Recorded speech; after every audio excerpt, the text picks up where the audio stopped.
Good afternoon to Safari Live. It is Sam Chevalier as presenter and VM behind camera. We have just come down to Juma watering hole to come and see this quite a large group or a breeding herd of elephants that have just come and drank. They literally walked right past us. If you were looking on the dam cam, you would have seen how close some of them were getting to our vehicle, and now they're moving off down Twin Dams Road off into the distance. So it's been a fantastic morning already. We had an exceptional sighting of hyenas. I woke up this morning and we saw all sorts of stuff from a gymnogene, and it's all just been quite exciting really. And we just heard all these elephants that were down here by the dam. We thought, why not start with a nice big group breeding herd of elephants and see what direction they might be heading in. But it's not only this group here. There's another elephant that's still down there by the watering hole. Let's have a look before we go. There's not just elephants down here, but there's also some buffaloes that are sitting down by the watering hole. So if you actually were watching on the dam cam, you would have seen that the one female got so close to us that she started almost brushing our car with that little piece of that stick there, as if she wanted to clean us. I don't think Wendy's that dirty, but it was quite... Well, Wendy's our car, by the way, if anyone is wondering who Wendy is. And I think she was really curious because I was wearing my hat, my birthday hat, and she just came right up to us and started looking at us quite interestingly. So I don't think I'm going to wear that hat right now. Maybe when a bit later, when there's no big female elephants that want to look at us differently. So here are the big buffalo bulls that are sitting down by the watering hole. And it's quite interesting, that elephant is now moving off. There's the dam cam.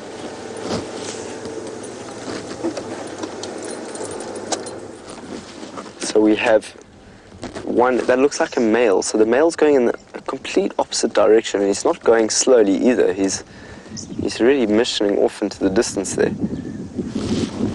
And he's not following the others, which is quite interesting because they were all moving together as one big family group, and now it looks like it might be a lone bull that just joined them down by the watering hole and saw that they were drinking and just came to see some of the females.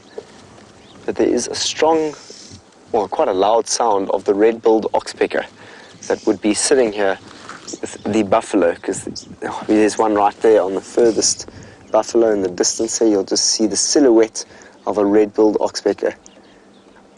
The red-billed oxpeckers will give us an indication that there are big animals out here. There's actually 4 on this one over here. Before we go back down to those elephants, let's quickly go see if there's a yellow-billed oxpecker. That would be such a great thing to see on my birthday. I've only ever seen one of them. There goes that big.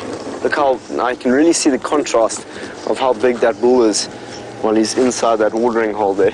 Well, not the watering hole, down the drainage line. I think he's going to go and browse on that tree that he's going towards. So I'm just going to turn around. We're going to leave that bull over there, and we're going to go and follow. Oh, here comes a big buffalo towards the watering hole. Maybe he's coming to join his brothers sitting down. Oh, a very active afternoon already. And there's a female one just down.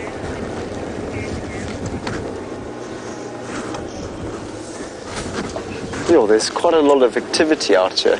So there's another, looks like a female buffalo that's coming up here. You often normally just find the females. Well, it's either a female or a youngster. This is quite interesting. Let's watch the interaction between this buffalo coming up here with all the oxpeckers on its back and the other one. So look, we can actually look at the features of this buffalo that's just in front of us, and then the one that it looks like she's moving towards. She looks quite cautious as she walks towards this male here.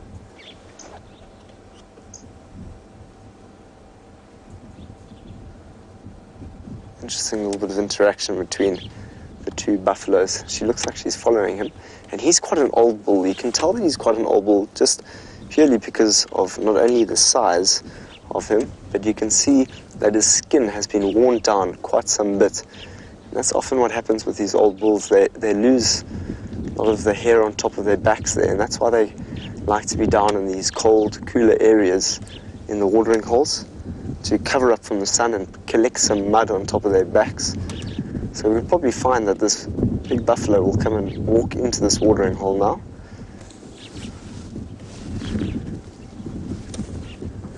Here he is, he's right there. And that female, there's another buffalo that's walking just up here.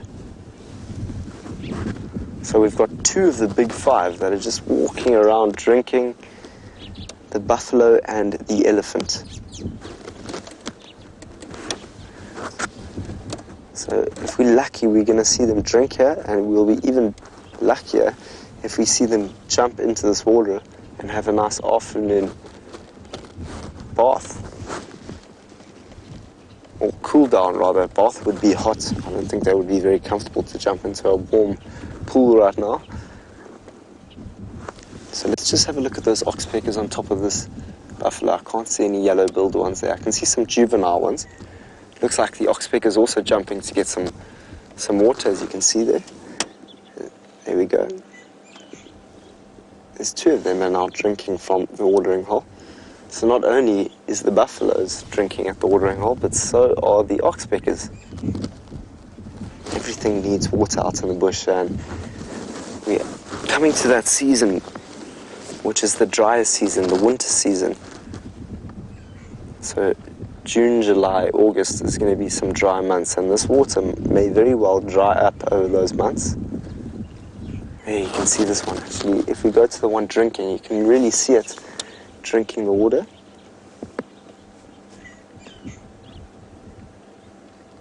There we go.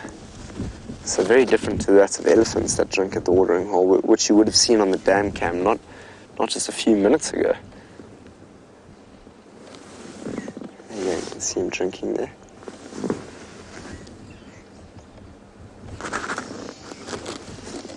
So let's go and quickly have a look at that other elephant. That other elephant is still down there by that big tree. So we're still in sight of that elephant. And we are in sight of all these buffaloes that are drinking by the watering hole. And it's been reported those lions that we were following up on this morning went off towards, I think it was Chitwa, because the Birmingham boys are on Chitwa. They're all four of the Birmingham boys are on a kill at Chitwa. So some of the females have gone there to join them with that.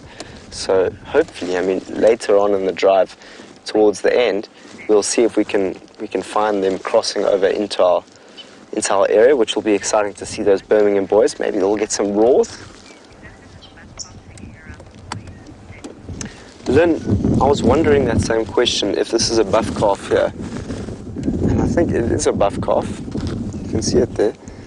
Because it is a lot smaller than them, and it's really, really interesting to see this buffalo here with these ones, because what you'll see is there's two really big old boys here. It's almost like the young son and the dad drinking at the watering hole together, which is quite nice to see. But if you look here, these are very, very old ones to the right here as well. So we've got a few buffalo that are lurking around here. 1, 2, 3 there.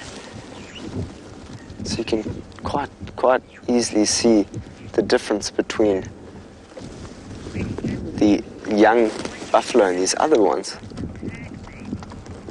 Debbie's wondering if it might have lost the herd. It's a good question, Debbie. You know, I've never actually seen this before, where there's a much younger looking buffalo with some older ones. But have a look at the oxpecker that's bathing, that is swimming in this water. It's quite cool.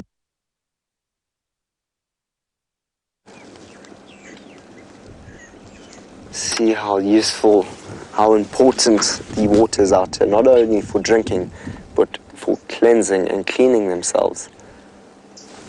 It's very cool to see them doing this. So that significant bird call that you can hear while I'm talking is the sound of the red-billed oxpecker. Quite a strong sound. So when you're walking in the bush, always pay attention to that sound, because that will often tell you that there is a big buffalo that could be around the corner. There we go, this is what we wanted to see. So some of the viewers are asking if that is a female buffalo, and that's what I initially thought. I initially thought that it was a female buffalo. And it looks like it because I cannot see, now that I can see it from a distance here, I cannot see the genitalia that would tell me that it's a male. So I would think that it is a female. But it's a young female. It wouldn't be an old female. But it's quite interesting to see how she's following this larger male here. Interesting behavior to see this. So I haven't lost sight of that big group of elephants that were here not so long ago. There's two that are still deep in the thicket there. Oh, there's actually another two that have... So the big bull that was down there has now gone into the thicket, and there's another one with a younger one that are coming to the watering hole to have something to drink. So we came here at the right time to see the animals coming and drinking at the watering hole. Yeah, they come, and I feel like they can almost smell the water. I think it's so cool to watch how elephants get excited to get to the watering holes. Look at them, they're both lifting their trunks. That's very, very interesting. I wonder what would they be trying to smell? Maybe they're trying to smell not only, I think they could be trying to smell the other elephants that were in this area, potentially. I mean, animals have a much different kind of sense than we have. Their smell is a lot stronger. Some of their eyesights are not as good though. So you'll find with some animals the eyesight is not as good, but their smell is incredibly good. It helps them pick up on all the different things that are happening around them. And the smell can make the difference between life and death out here in the bush. That smell of a predator that's stalking you in the bush can make all the difference to your survival. So this is going to be a fantastic sighting of these elephants hopefully coming to get something to drink. Yeah, they come. So this one looks like a female over here. And the youngster just behind her. And watch the way in which these elephants drink. This is so cool. So much different to the buffalo, of course. They just put their trunk into the water there and they suck up their straw, and that's the way they then lift it into their mouth and drink the water. So we're going to be having a school drive at around 3:30, and that'll go for 45 minutes. I'm looking forward to bringing some of the kids onto our drive, teaching them some of the interesting facts of the wilderness. And they're going to be interested in learning about animal characteristics. So please send in your questions before 3:30. We've still got 15 minutes. If you have any questions, please send through questions@wildearth.tv. That'll be to our email address. But you're also welcome to send all your questions during the school drive. We can still collect them, and as soon as the school drive will be finished, we'll answer all of them that you've sent. Well, we'll do our best to answer all of them. But this is very cool to see the elephants drinking here. I must say, it's a great way to spend your birthday. Coming down, watching elephants drink. And buffalo's starting to get closer into the water now as well. We've got two elephants drinking and a buffalo looking at the elephants quite cautiously, trying to decide whether it should go deeper. I think it should. We'll get to watch it bath. Look at how the youngster is only a couple years old. It's really developed the ability to now use that dexterous trunk of it. So they put their trunk into that water, suck it up, and lift up their heads and drink it. We had such a special sighting of young elephants playing in the water. It's really, really cool to see how they learn. Yes, there we go. This is so much going on at this watering hole. You've got birds drinking and washing themselves, buffalo coming in closer, 2 elephants that have been drinking.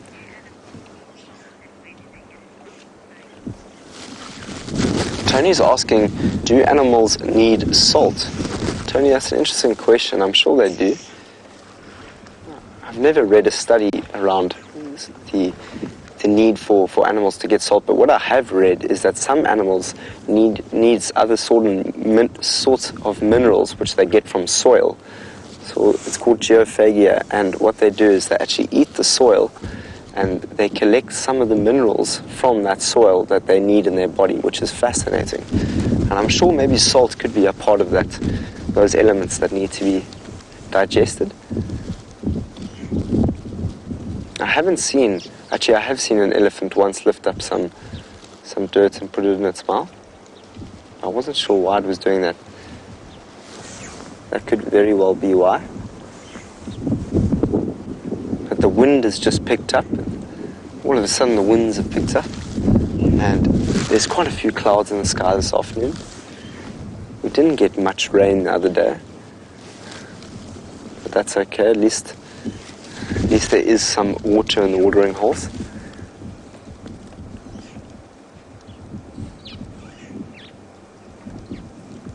See them drinking here. So there's been quite a few elephants down by the watering hole. If you've just joined us now, this is the second group of elephants that have just come down. And there's quite a few buffalo. So in the distance there's another buffalo. It's walking in towards us, and that female is still here with us, a female buffalo.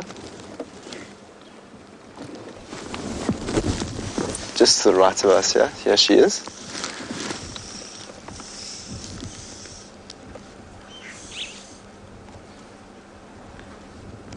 There she is, so she's still with us. Interesting dynamic here. This buffalo that's about to walk past us though, have a look at all the oxpeckers on its back. If you can get a closer look at them, you can actually see how they collect some of the ticks. There they are, fantastic. If you want to have a screenshot, you can take a picture of these 4 red-billed oxpeckers that'll be pulling out the ticks within this buffalo here. And you can see they're shaking off all the water after their bath. So these are all the red-billed oxpeckers that you can see. Interestingly, the reason why, it looks like the oxpeckers, they were cleaning each other as well. Let's go back to those elephants though quickly. See how these ellies are doing. There's so much going on here, from buffaloes to red-billed oxpeckers. It's like one big pool party for my birthday. All sorts happening down at Juma Dam. I think the youngsters had a good fill of water, but is now enjoying just playing with the water there.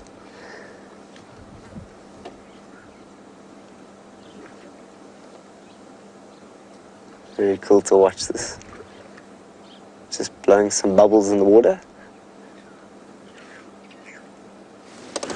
Be interested to see in what direction these elephants now go. I think they might follow that male that went off into the distance there. You don't often find a female and a youngster walking on their own together around. So I wonder where their greater... all this... There we go. Another one's getting in here now. I was just wondering where the greater group is, the breeding herd of elephants that they were with earlier. Maybe they're still coming. We could be seeing the beginning of a breeding herd coming to the watering hole.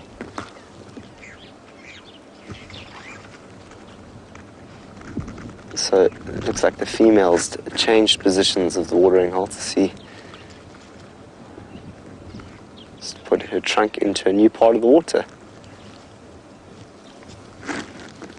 Have a look there in the distance. There's a giraffe that's also here. Just to our left, we've got a giraffe that's just come into the scene.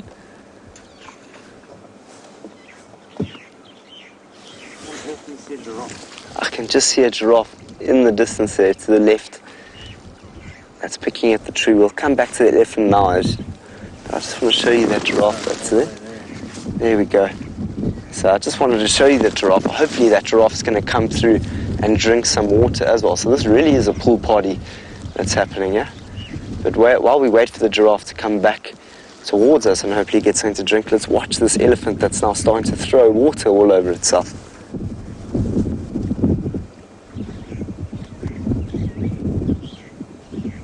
That was so cool.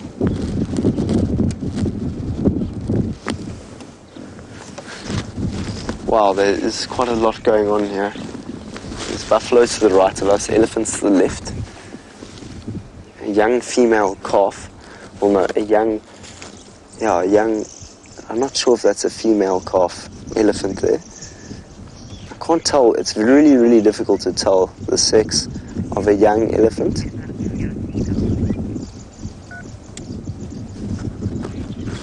So we're going to sit here and just potentially see what else might be coming to this pool party this afternoon. With that, let's go and see how Brent is doing. He's just going out into the bush and exploring Djuma.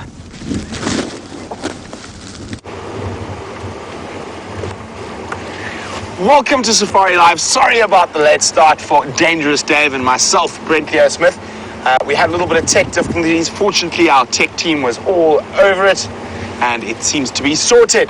So exciting sunset safari. Let's get out, see what we can find. And remember, if you want to know anything about the bush, we're here at your disposal. Pop me an email on questions@wildearth.tv or use the hashtag Safari Live on Twitter. And we do have a school drive coming up, but keep sending those questions, and the ladies in final control will keep them for after the school drive. So let's go see what we can find.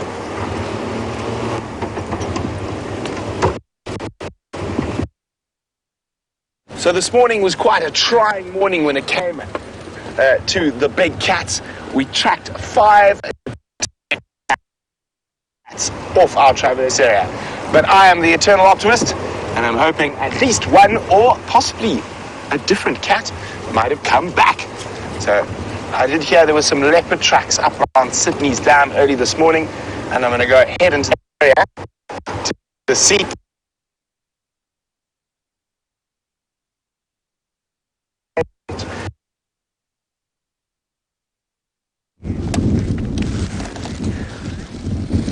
So we are back at the watering hole still. We're just having some problems with signal and Brent, but those 2 elephants that were here now have just gone down into the drainage line there and is now heading to the other side. So we are the elephants are leaving us now. They'll potentially go off and browse and graze in the direction of where that other big bull elephant was just now. But hopefully that giraffe will come down to the watering hole a little bit later. It's so cool to watch the young elephant following its mother there. Let's watch it move off into the distance. I must incorrect was that calf got a stumpy tail. Yeah, it does have a stumpy tail. Have a look at that well notice there, Vian. There's on the back of that elephant on the back there's a stumpy tail. Looks like it's been chopped in half there, that tail of that young elephant.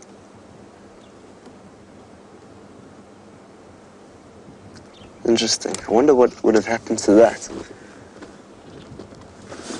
So there go those elephants off into the distance.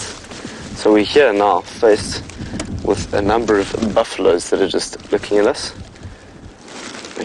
Acting like roadblocks out here. Ooh, interesting. One just got a little fright. There's quite a few oxpeckers on top of this buffalo here, but look at the size of those horns of this buffalo.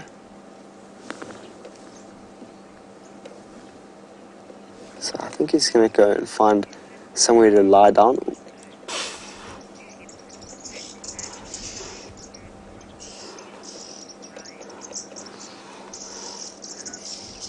Brian in Toronto would like to know, do territorial breeding herds of elephants ever fight in disputes?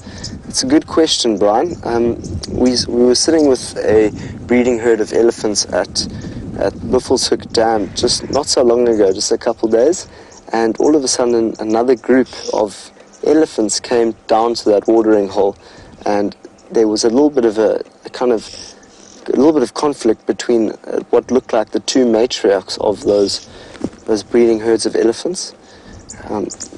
I've read in books that there can be disputes between breeding herds, specifically when conditions are really, really bad, or there is drought conditions where it's really dry and there's not much access to water.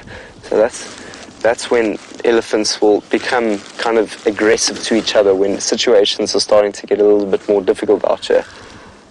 But elephants more have home ranges rather than territories. So it wouldn't be over territorial over a watering hole. It would more mean just the access to the water itself. But this is quite an interesting display between these buffaloes here. They're really walking around each other, making quite a noise.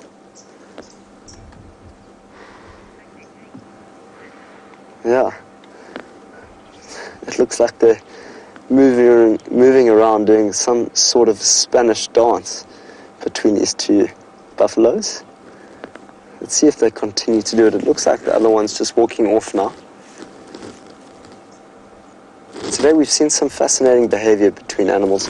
This morning we were sitting with two impalas that were kind of bashing each other, and they were walking. One impala was walking towards the other one. Let's quickly have a look at this buffalo though before I talk about that. Have a look at how the buffalo is rubbing its boss. It's called the boss, against that tree over there, which is a bush willow. It looks from this, either I can't see. It could be a guarri or a bush willow, but it's, wow, listen to that. It's rubbing that boss against the tree. Whew. There seems to be a little bit of a dispute between these buffalo.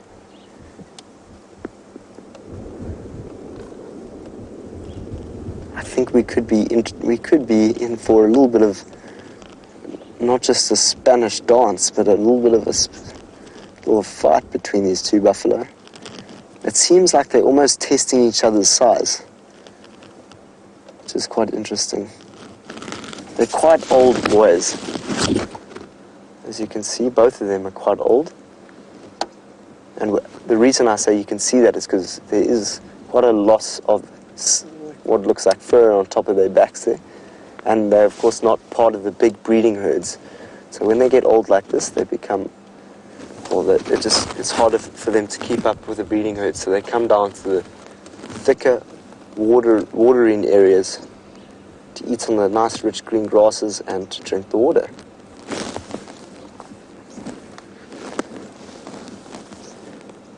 So, as I said, we were going to be with a school this afternoon. It is Glenwood Elementary, and Mr. Travato, who will be joining us. Welcome to Safari Live, kids. I hope that you have such a fascinating time. If you have any questions at all, please send an email at questions@wildearth.tv or #SafariLive. Any questions, whether it's elephants or buffalo or whatever we might have here. Let's start off with some buffalo. We've got a buffalo here. It's on the right, that's not rubbing its face against this tree.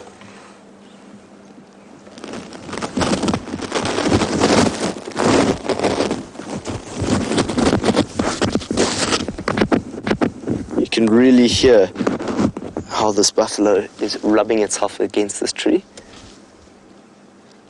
Well, he was, but there's quite a bit of mud on top of that boss there.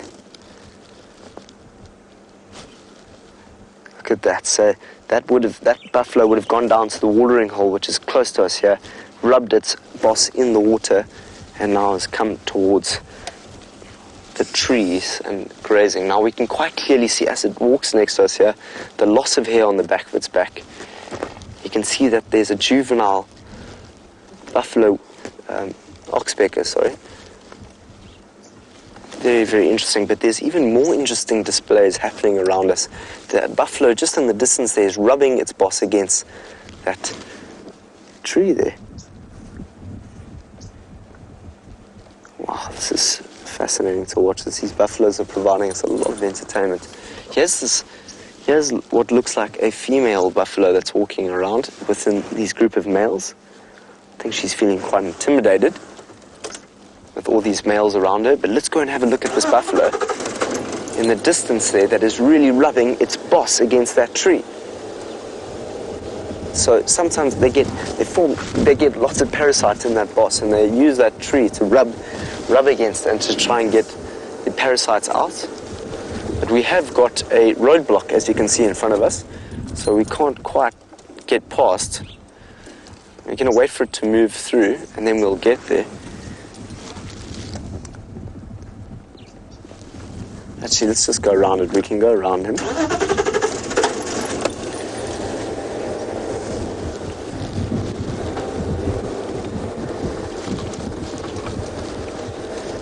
Kaylee would like to know, how do the buffaloes not get hurt when they're rubbing themselves against this tree? Well, Kaylee, when they rub against the tree there, you know, their bosses aren't like skin. It's very, very hard keratin, which is part of the, like your nails, almost like your nails, but thicker versions that have grown into these bosses.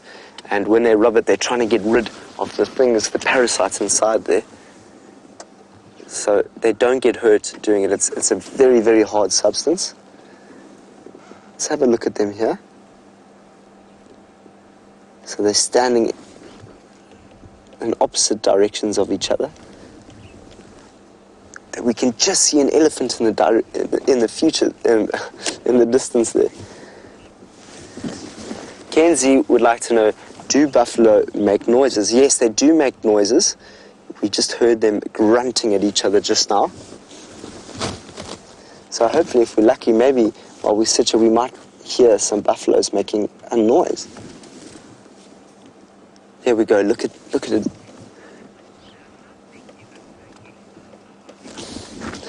Carmen would like to know how big buffalo get. Carmen, think of your cows back home. They're quite big, but maybe put another meter above them, or they're just much bigger cows, basically.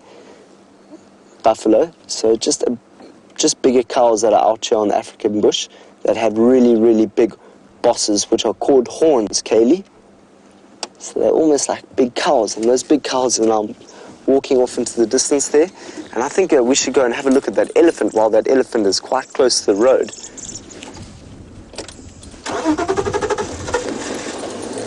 But it's been fascinating sitting with these buffaloes and learning a little bit more about them, especially having a female, which I'll quickly show you before we go off to the elephant, the female, the difference between the female and the male buffalo. Have a look at the size of the boss on the one on the right to the one on the left.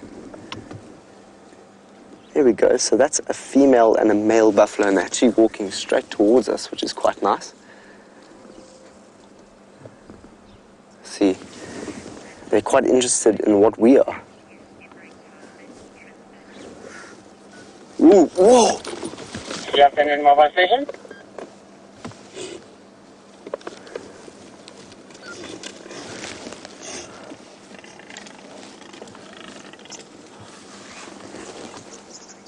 Tristan, I wanted to keep silent there because you could really hear the sound of those bosses as they hit each other.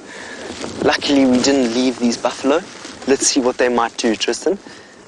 So, what they were doing there was hitting each other with the bosses. This is the female that just came. It's coming close to this male here. So, Tristan, you were saying, what is the most dangerous animal that you've encountered on foot or anything out here in the bush? These are them. The buffalo are the most dangerous, especially when you're out in the bush. I once had an encounter with one of these really, really big buffaloes when I was walking on my own at where I trained, and the buffalo just started to follow me. And because they're really, really old, they don't run away when they see a predator. Well, most of the time, generally, they don't run away because it's easier for them to just charge and fight rather than trying to get away, because they know that they can't, because they're quite old. So these, what we are looking at now, when you're in the bush and you're walking, this is what you must be most frightened of and most aware of. That was such a fascinating display between the two buffaloes there. We are so lucky to have seen that so close to us, buffaloes coming and hitting each other. Wasn't that incredible? And you can imagine that's a couple tons, or 1 or 2 tons, running at each other at full force, smacking each other in the head. What's interesting is this female is following this male wherever it goes. Wow. Wasn't that incredible, guys? We got to see buffaloes up close fighting with each other. That really doesn't happen often. So let's go and have a look at that elephant that's in the distance there.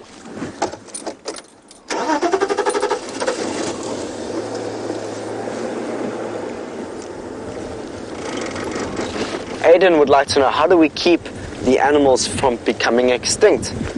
Aidan, it's very difficult, you know, sometimes we have to create land for conservation, so we need to create land where we don't populate and we don't use agriculture and we don't have human urban areas, so we can allow some of the animals to live freely. That's why we have parts of South Africa that are open to Mozambique, which was another country next to us, and Zimbabwe, that allows for other animals such as the elephant and the buffaloes and the wildebeest to be able to walk through the different countries. So that is how we just basically try and create habitat. Habitat means home. Here's an elephant right in front of us here. Awesome, have a look at this elephant. I'm not going to go too close just to see what the behavior of this elephant might be. You can see that he is starting to feed on the tree here, where he was about to start feeding on the tree. It's always very important before viewing an animal just to see what its behavior might be like.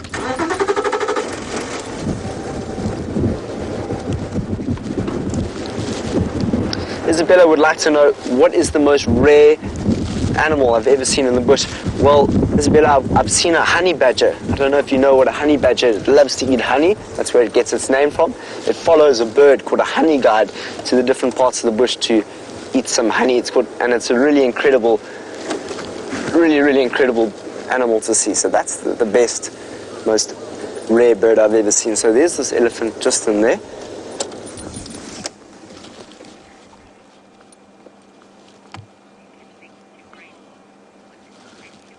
So we're going to sit with this elephant and hopefully this elephant will come back out. But let's go through to Brent, see how Brent is doing. I think he's standing on something quite large. 3, 2, 1, you're live. Hello to Glenwood Elementary. My name is Brent. I've got Dave on camera and we out on the African bush on foot. So a big welcome to Mr. Travato's class. And I know today's theme is animal characteristics. Now, this is quite a characteristic pose for certain animals out in the bush. I'm sitting on top of a termite mound, and lots of different animals use termite mounds, and quite often we'll notice they'll sneak up to the termite mound like this, and they'll sort of try keep their head parallel with the termite mound and look around, see what they can see. And this is a really important thing if you're a big cat.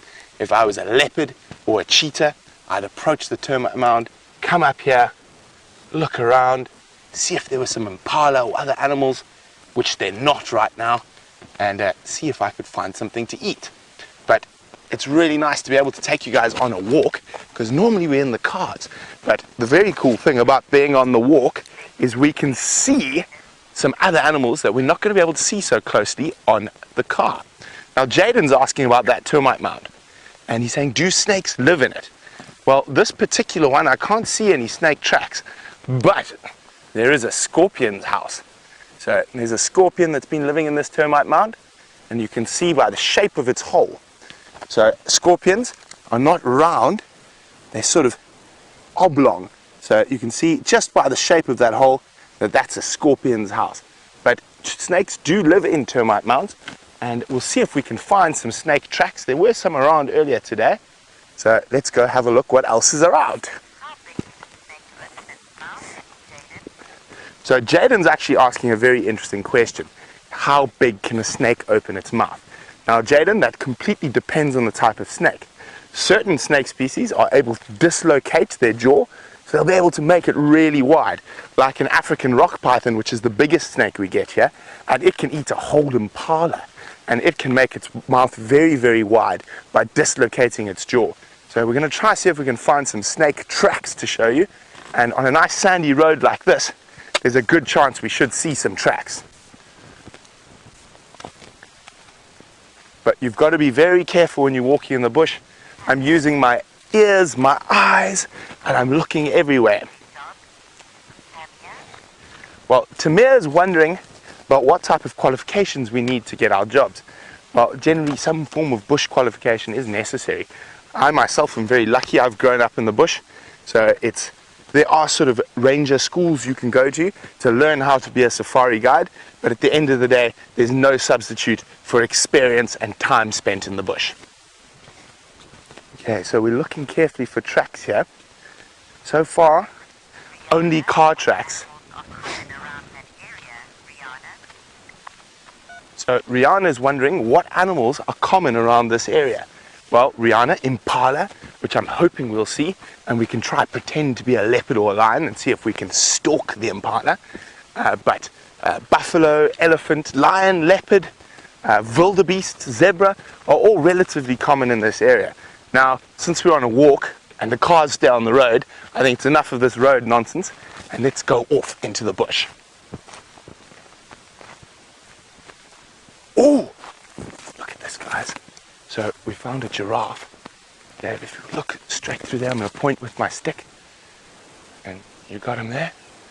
So what we're going to do is a giraffe behave quite characteristically when approached by certain things. So what we're going to do is we're going to pretend that we're a lion and we're really hungry.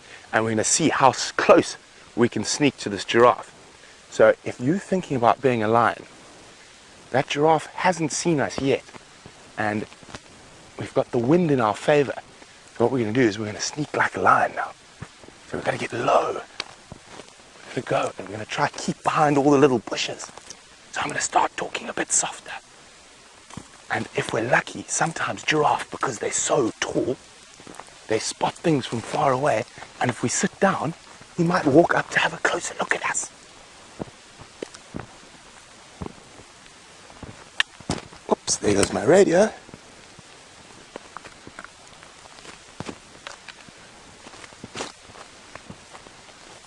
So, animals are always more scared of you when you're walking than when you're in a car.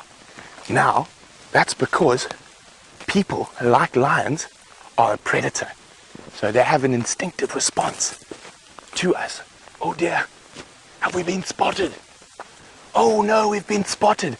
If we were a lion, we'd be going hungry tonight because our stalk wasn't that good. There we go. You can see we've been spotted. They're moving off a little bit, but because they've seen us, they're not so scared or not so worried about us. So we're going to try another little trick that if you spend a lot of time in the bush, you learn. It's called non-predatory behavior.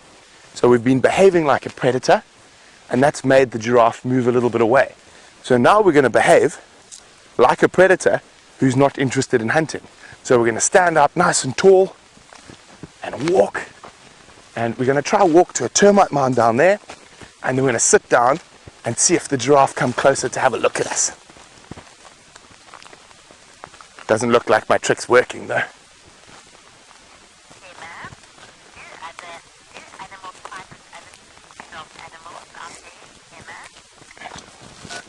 Sorry, Dave, just come this way. You're going to knock your aerial.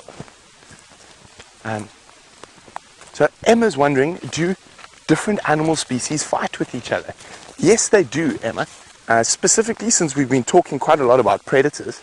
So lions will fight with hyenas and leopards, and hyenas will fight with leopards. All the predators will fight amongst each other. And there's a couple of reasons for this. One is competition, or the main reason is competition, to try to remove any other predator from the area that might steal its food, or it perceives to be stealing its food. So there we go. Now that we're pretending not to hunt the giraffe anymore. Oh, no, there they go. They're taking off, unfortunately. So it's a very good example about why you can get close to an animal in a car and much closer than you can on foot. So man, like a lion, like a leopard, is a predator. And the animals know that because man originated in Africa and has been hunting these animals for hundreds of thousands of years. And they have an instinctive response, and that's why they've run away. But the big things have moved off, so now we're going to go see if we can find some of those small things. Rihanna, how tall are giraffes? So Rihanna's wondering, how tall is a giraffe? Now, Rihanna, I'm 6'3", and a really tall giraffe can get to about 18 foot. So even taller than I can hold my stick up. So really, really tall, and they can be very, very heavy. So they can be about, if I remember correctly now, about 9,000 pounds. So very, very big, heavy animal. Now, here we have one of the giraffe's favorite foods. It's called an acacia tree, and this particular one is called a red thorn. Now, very small little leaves, and can you believe a giraffe will munch through these monster thorns? Now, look how sharp this thorn is. It is incredible. Now, the inside of a giraffe's mouth is like an old, tough leather boot. So it can just break. I couldn't even break that with my finger without having an owie. But a giraffe will be able to sit here and eat. And they've got a tongue that is over 14 inches long. And it'll wrap around and strip all these leaves off. And one of the benefits of having such a tall body and a long neck is a giraffe can get to all the leaves up there that the other animals can't get to. So while we continue on, see what else we can find for you guys, let's go back to Sam, who's with another giraffe. Yeah, like when I can see it. So here we are with another giraffe, and we were just talking about with Brent what they eat. So you can see this giraffe is now walking down towards a drainage line and is eating part of the tree up there. So this is what you call a browsing animal. There you can see its tongue wrapping around the branch there.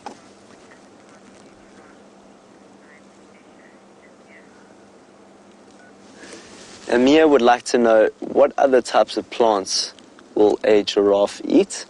Well, this male giraffe over here looks like it's eating a combretum bush, which is a type of bush willow bush. So it likes to eat bush willows. It'll eat the acacias, which are the thorny ones, which I'll show you a bit later. It'll eat a bushveld gardenia. It'll eat all sorts of different other bushes. Some of them they won't. I'll show you the ones that they won't eat. But they really, really like that one that Brent was talking about, the acacia nigrescens, which is the knobthorn tree. But here you can see it looks like it's eating on a... Let me just get my binoculars out and I can tell you exactly what tree. Oh, quite interesting. It looks like it's eating on a tamboti tree there. And we often find that tamboti tree down by the thickets, but it's not often a tree that some of the animals like to eat because it's got a lot of tannins in it. And so the tree has adapted to not being eaten by animals. Isn't that interesting? It's adapted means that it's stopped other animals from eating it. Amir would like to know, what other things might a giraffe eat other than plants? Well, Amir, a giraffe might go down and find a bone, an old bone that might be lying on the floor, and it'll go down and pick up that bone and eat it. And what it gets from that bone is it will chew on it rather than eat it. It'll chew on the bone, and much like you drink your milk in the mornings to get your calcium C with your breakfast, a giraffe will chew on a bone to collect some calcium C from that bone. So that's quite fascinating. So they eat plants and they sometimes eat bones. Kenzie would like to know, are giraffes going extinct? Kenzie, at the moment our populations of giraffe are doing okay. They can be seen all the way down in southern Africa towards the upper regions of Africa. So we do have quite a few giraffe left, so we should be fine for now. But we do need to still think about how we're going to conserve and look after the giraffes within our human environments in the future. It's something that if you want to become an ecologist or learn more about nature, we start to learn about how do we live and look after animals in these environments. So we are doing okay with giraffe populations at the moment. So we should be good. And this is a male giraffe that you can see here. And we can tell that it is a male purely by looking at the ossicones, which are on top of the head. The ossicones are those two knobbly things that are coming out of the top of the head there. And if there's no fur on that, if you can't see any fluffy fur on top, that means it is a male. And also the female ones are quite a lot more narrow, which means they push together a bit more, or push out, sorry. They push out. So this is a male. And the males are also quite a lot larger, and the reason why there's no fur on top of these giraffes is because they fight with their necks. If you've ever seen a video of giraffes fighting, you'll see that they will. There we go. What VM is doing now is he's pointing down the neck, and you can sometimes see scarring, and you can see a bit of a scar there on the neck of the giraffe, and that could have been from those ossicones on top of the head there and hitting into that giraffe's neck. So that's when they display dominance, much like we saw the buffaloes fighting. That's how we would see giraffes fighting. So giraffes also fight with each other, which is mainly the males. Just the males will fight with one another, and that will be over females and access to land and water, but mainly females the giraffes will fight over. Have a look at how this giraffe is eating this tree. And you'll find, if you look closely, the giraffe's tongue there is actually quite dark. And the reason why it's quite dark is because it is able to wrap around the tree of an acacia thorn, which is those really, really big thorns, and it doesn't bleed with that. So you would have learned that with Brent. So Brent actually told you that, which is great. So we've both been sitting with the giraffe. But in the distance there, I thought I saw a monkey moving around. I think it would be quite cool for us to see some monkeys and some other trees. And in this drainage line, we get all sorts of different trees, from jackalberries that have nice fruits on them to monkeys that climb them. So let's go see if we can find them.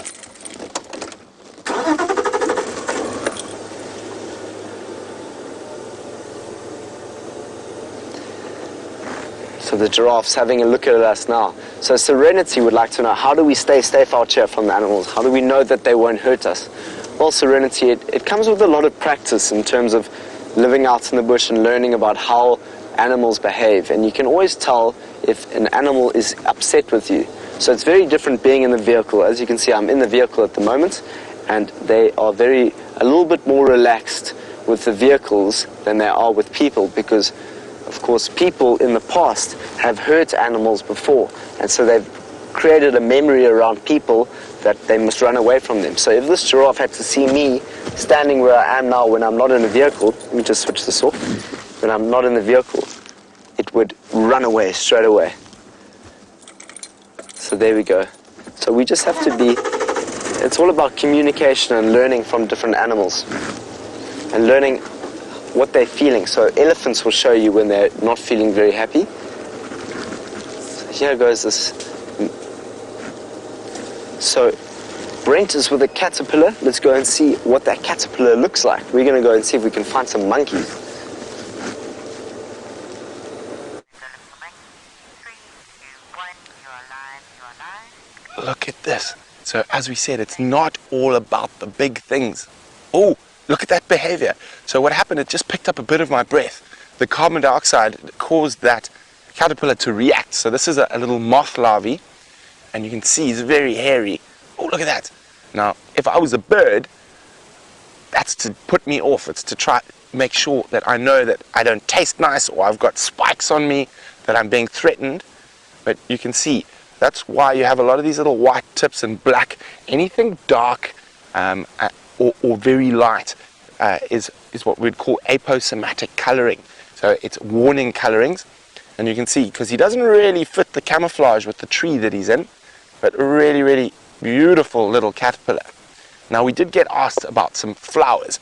This guy is eating one of the plants we get here, and unfortunately no flowers on this tree, but when it does have flowers, they're very pretty. It's called the Chinese lantern tree. Now, Carmen was wondering about flowers. Carmen, we're in our winter months, so there are not too many flowers around, but fortunately we are in a good spot to show you one of the more interesting flowers we get here. Here we go. Let's try to find one that's still got a flower. Oh, they're almost all finished flowering now. There we go, there is one flower left here.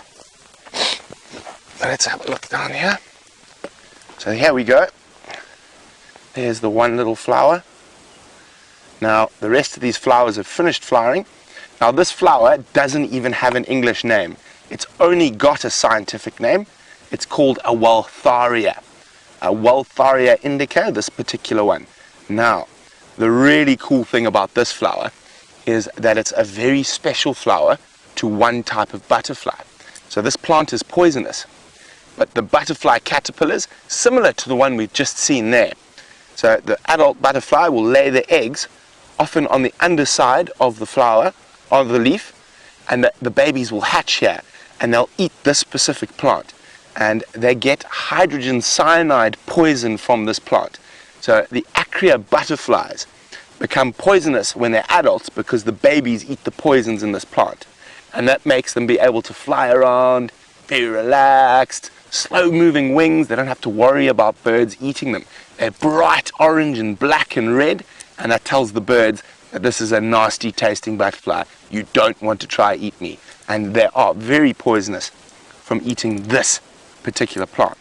Now, there are other butterflies that pretend to be the acria. So that's called mimicry. So they look very similar to the acria butterfly. They're called pseudo-acrias. Even though they're not poisonous, the birds think they might be poisonous, so they don't eat them. We might get lucky, Carmen, and find one or two more flowers out on this open area here. So let's go have a look.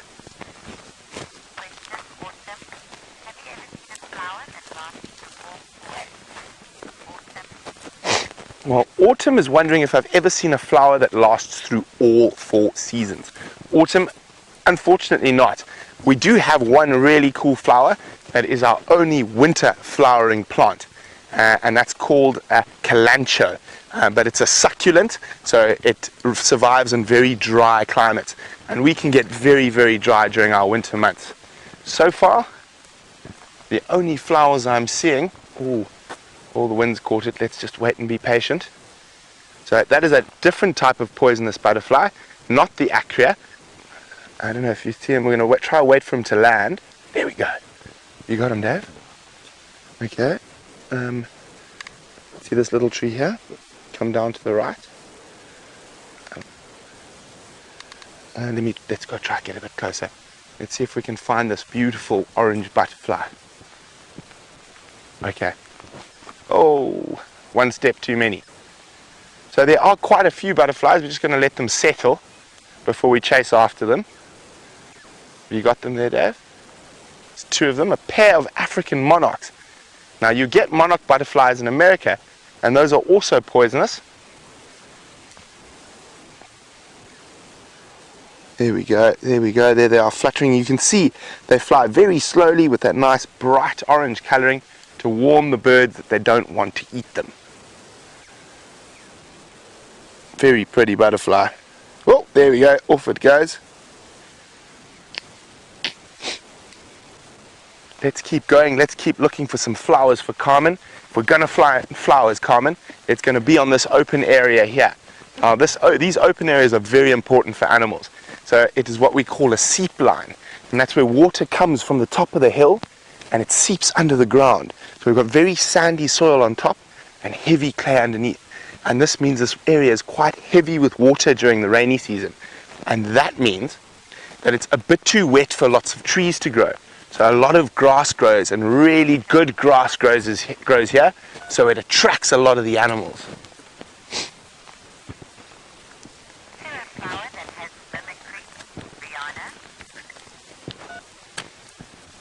So Rihanna, very clever Rihanna, would like to find a flower that has mimicry.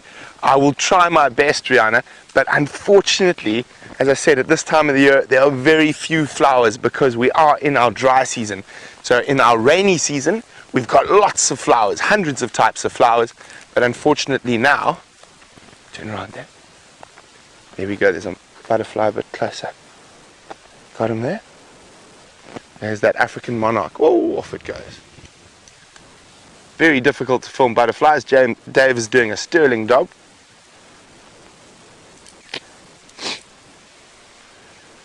The monarch is also one of the only butterflies we'll have all year round. And Autumn's wondering, what are the colors of the poisonous butterfly? Well, generally they're dark colors and bright colors. Black, white, red, orange, and that type of coloring is called aposematic coloring, and that's to warn other animals that it's poisonous. Okay, so we're still in search of flowers. We might get lucky. So far, only the same wildflowers. Just remember, certain flower species out here only flower once every 2 or 3 years, and some even only once every 10 years. So that's what makes flowers so interesting for me. They're one of my personal favorite things because every year there's a different group of flowers to look for and look at.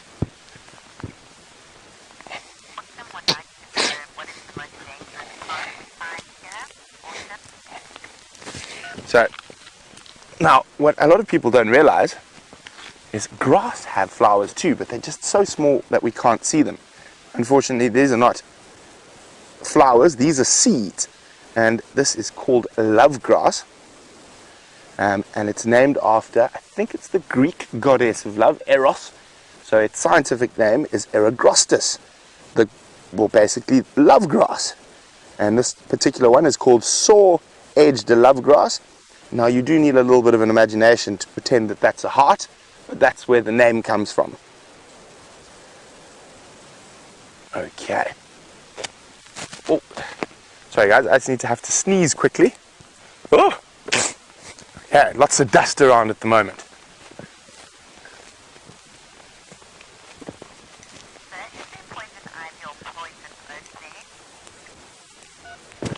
So I didn't hear whose name there, but someone was asking, do we have poison ivy or poison oak here? Alyssa was asking. Alyssa, we don't. We do have some poisonous plants, but not too many. The only real bad thing that'll sting your skin when you're walking through the bush are stinging nettles. And even here, they're quite rare in this area. We only find them around the dry riverbeds and areas like that. Now, what do we have here? So we saw a little caterpillar eating away earlier, and this is the same species, and we just spotted another one. Or he looks similar but not quite the same. See him there, Dave? It could be the same species, very similar coloring, and the test will be if he does that same defensive posture we saw with the last one. Where'd he go? He jumped. Jumping caterpillar. Well, he escaped when he got my breath. So a lot of insects react to carbon dioxide. So as you know, we breathe in oxygen and nitrogen and whatnot, but mostly oxygen, and we breathe out carbon dioxide.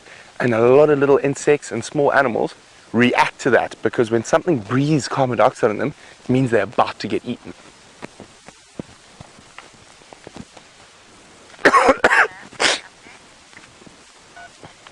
While we continue to see what else we can find for you, let's go see how Sam's doing on the game drive car.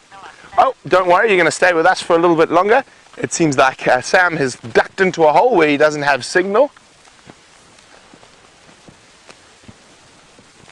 So I'm keeping on these short grass areas looking for flowers. At the same time, I'm always watching up ahead and listening. We don't want to surprise an elephant or a buffalo.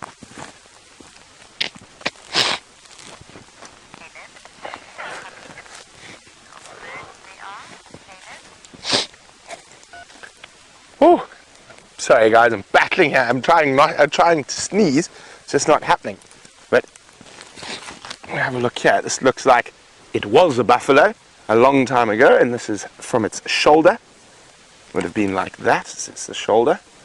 But now, even an old piece of bone like this is still utilized by lots of different animals. And if we have a look very carefully, can you see that there, Dave? You can see little teeth marks. Now, porcupines and rodents like mice and rats will come chew on old bones when they're lacking calcium in their diet. Believe it or not, even impala and giraffe will chew bones to get calcium. So even an old piece of bone like this that looks like no one will ever use it is still used by lots of different animals. So Caleb was wondering, how many bird species do we get here? So in southern Africa in total, Caleb, we get about 960 bird species. In the Lowveld, Steph's found something. Let's go. Let's quickly go. It looked like something exciting. Wonder what it could be. So what has Steph spotted? Could it be a big arachnid? And I'm struggling to see it. Here we go, Steph. Oh, there we go. Okay, there we go. Very cool. You see it, Dave? Thank you, Steph. Now, there we go. It's a big spider. It's called a garden orb spider. Look at that. Isn't that a beautiful big spider?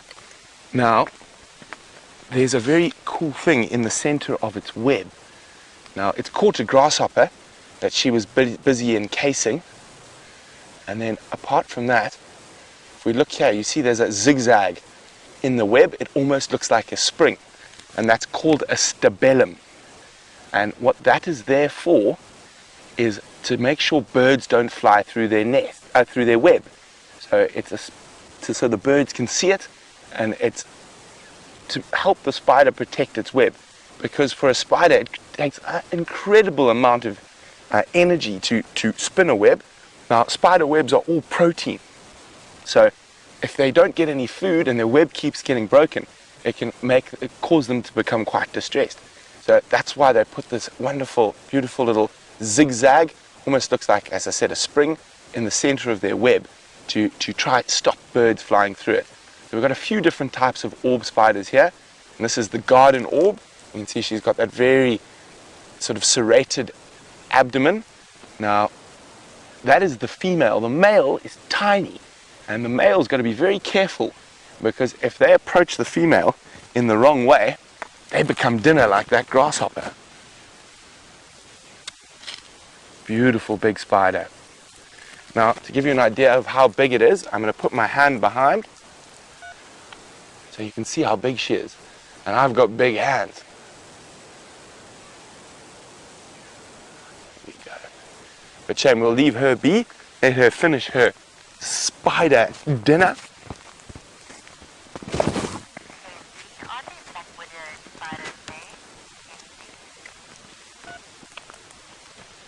So Kenzie is wondering, do we get black widow spiders here?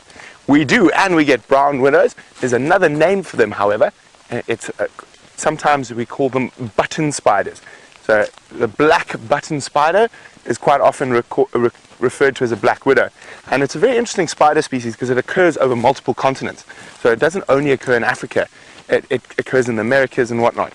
And the distinguishing feature for you guys to watch out for, because they really like human habitation. So they like being where people live, like tool sheds or garden sheds, places like that, is if you find a small black spider that's very round, right on the back of their bum, there's a red hourglass.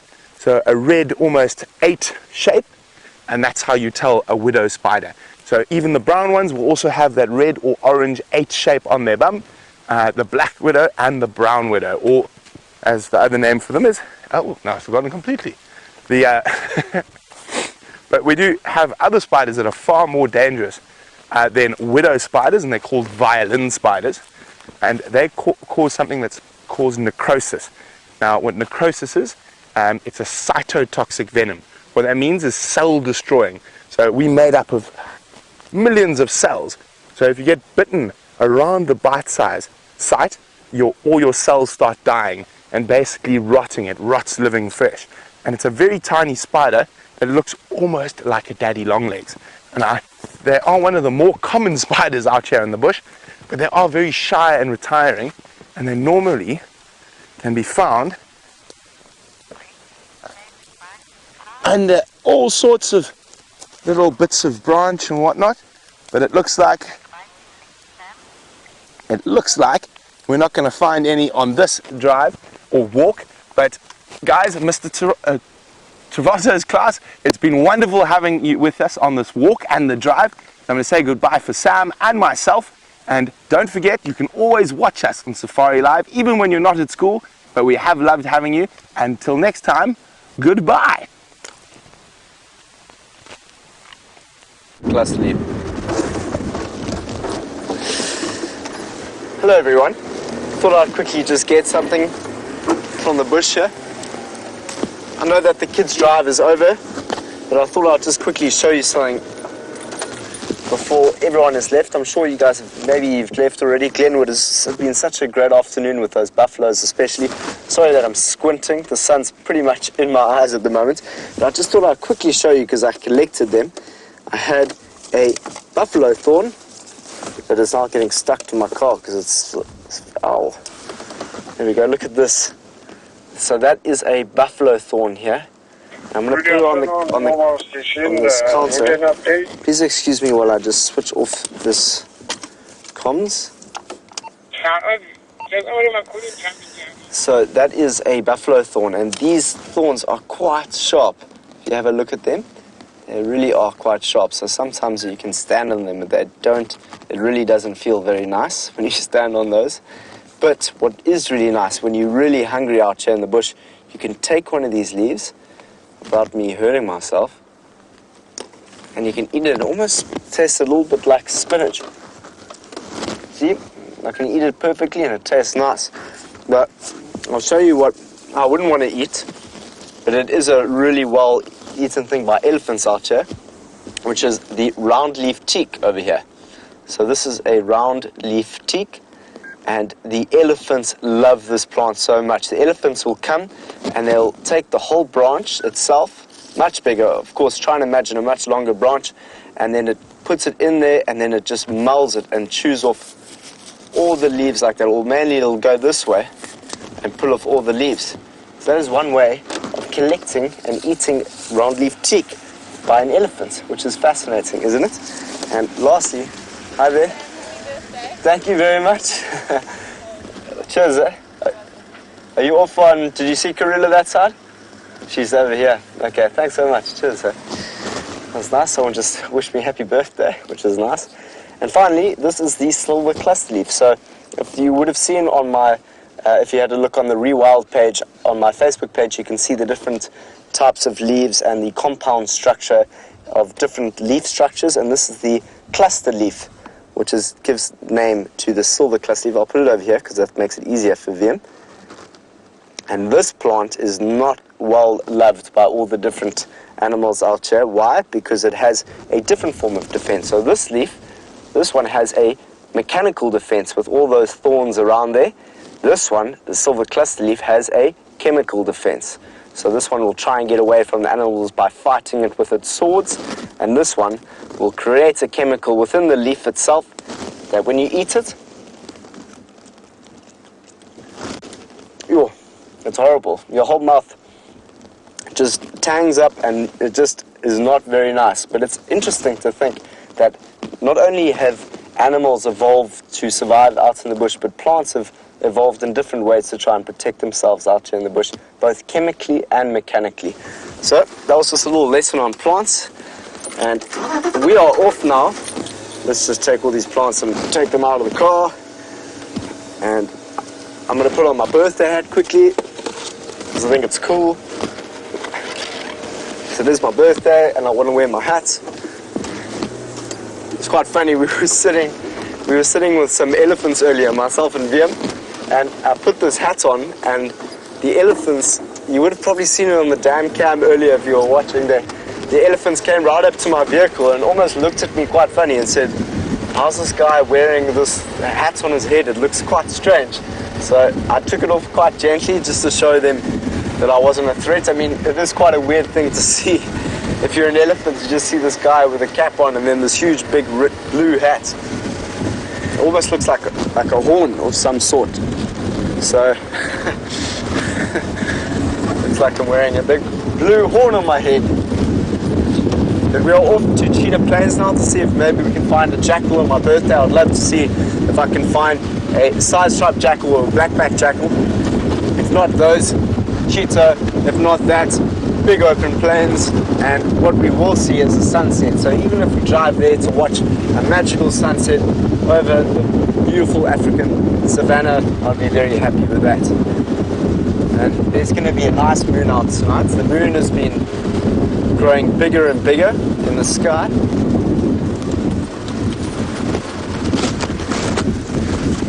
So I've just found out I'm not able to go to Cheetah Plains. No worries. We'll make our way down Cheetah Cut Line and see what might be happening at Buffelshoek Dam this afternoon. There might be some elephants that might be walking around there.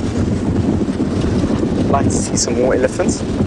But what would even be better is you know, there were lines that went off into this property to the right of us as we drive down here, and those tracks headed in a easterly direction. So maybe they've moved off back into our area. We know that the Birminghams are just down here in Chitwa, and the females that were drinking at the dam earlier. Do we have some tracks there, Liam? So the females and the Birminghams are not far away from us. I'm not sure which females it is. I think it is the Nkuhumas, but they are apparently feeding on a buffalo kill not far away from us. So maybe later on in the evening, if they haven't finished off the kill already, they might just move off into our property, which would be awesome. So we'll be listening out for anything that might be happening. I'd love to see some lions today. Had the most magical view of those buffaloes hitting each other though. It was incredible, just for that children's drive as well. So they got to see how animals really interact with each other. So just standing here, we've got some impalas that are right here in the area. I'm actually going to take this hat off because although it's awesome and blue and cool, I think it's quite a distraction for all the animals out here. So we're out here to view animals. So let's see not only animals, but plants and all the rest. So this looks like a harem of females that this male over here would have been courting. And there's an impressive looking kudu male in the distance. So we often find impala. So I'm going to come and maybe see some impala later. I'd rather show you this really, really impressive looking kudu that's about to move into the bush here. There's a female there with him as well.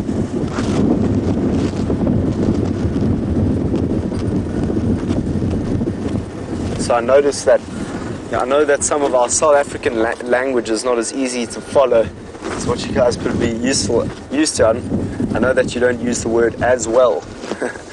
So it just means with them. So there is the kudu. So that's a large male kudu there. Have a look at how impressive those horns are. And sometimes those horns can get really, really big and long. And then they fight against each other. But you can see that this kudu here is browsing on some leaves. And this is the ideal area you would find kudu. There's also a female that's walking to the right of it there, coming into frame with the male.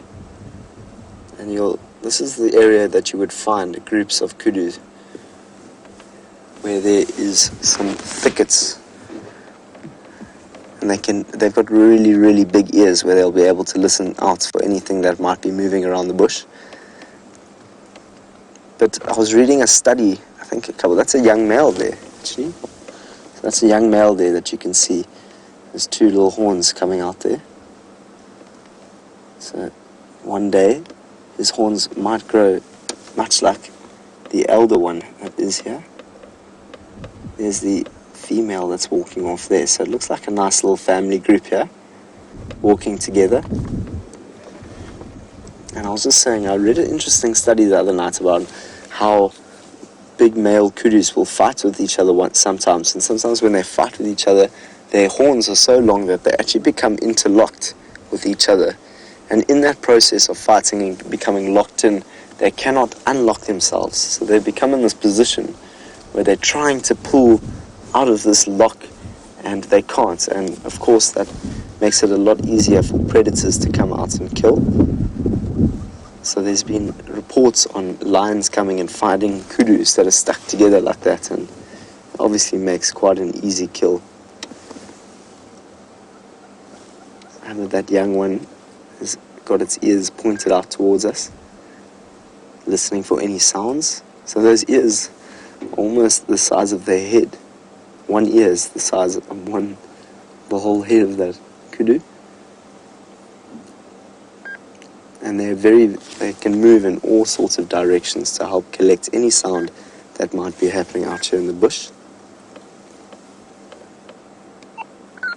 Quite clearly see those horns now of that male. So let's drive a little closer now.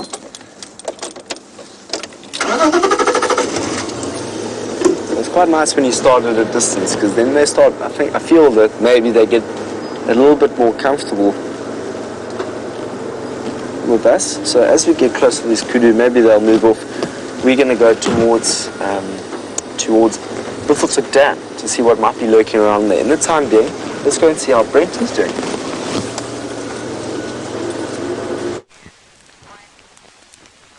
So we often get asked about the local people here, and this area has probably been habitated for well over a couple of thousand years, initially with the Bushmen and then the Nguni tribes coming down.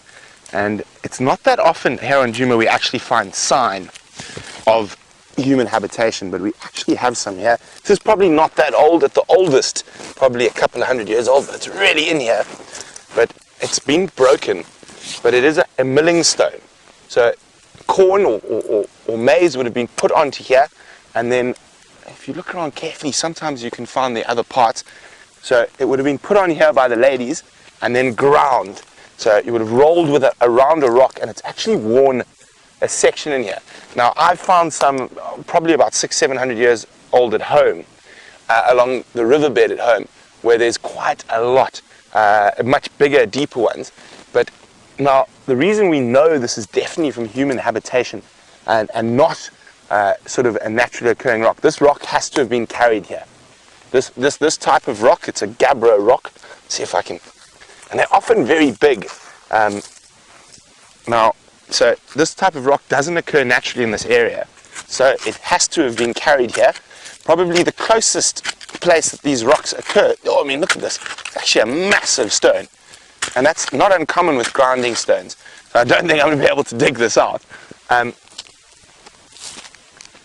You can see, and they're often chosen for their shape with that slight indentation.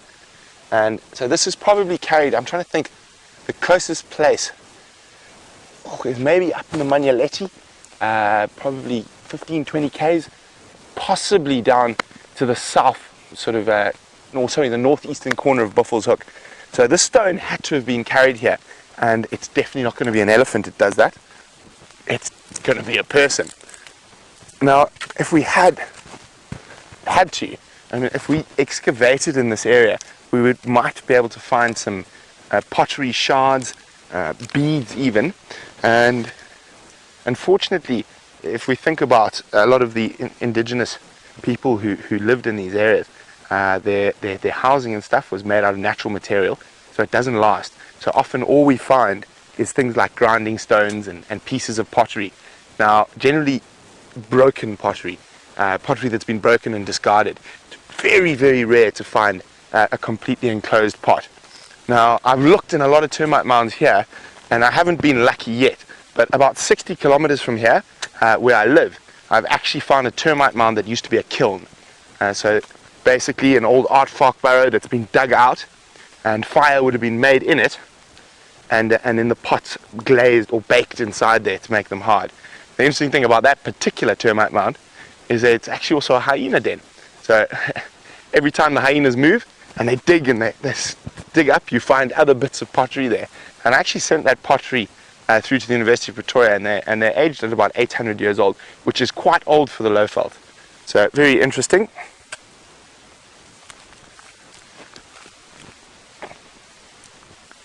So we're going to keep out on foot for now, and hopefully the tech team will have fixed Jigger shortly, and we'll be able to get out in vehicles. So it looks like we might get the best of both worlds: a walk and a drive.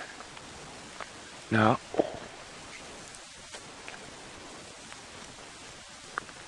I've been watching him for a while, and he definitely knows we're there. You know, a nice big male giraffe.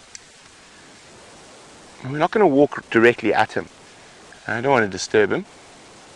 And that gusting wind earlier, we disturbed the two females. We don't want to disturb him. We'll let him be. So we're just going to walk obliquely across from him, and you'll just watch his head. He'll just swing and follow us.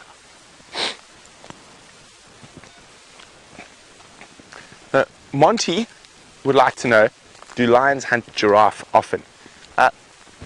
Yes and no. Again, a lot of that type of behavior is area specific rather than species specific, and they do hunt giraffe in the Sabi Sands.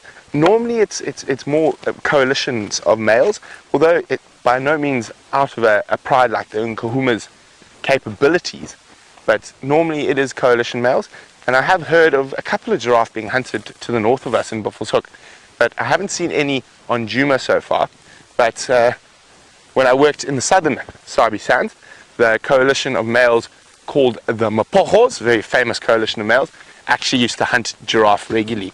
I think in the 2 years that I saw them regularly, I think they killed about 9 adult male giraffe, which is no mean feat. I mean, they weigh 2,000 kilograms. You can see, because we're not walking directly at him, he's just hasn't moved an inch, and he's just standing there. And he was watching us. Now he's not even looking at us. He might even start feeding again. And you can see he's missing the tip to his tail. That can quite often be from lions or hyenas when they're younger. Hey, mister. Now he's doing exactly what I was hoping the other giraffe would do earlier. If we display non-predatory behavior and just sort of walk past them, keep talking normally, don't act like we're trying to stalk them.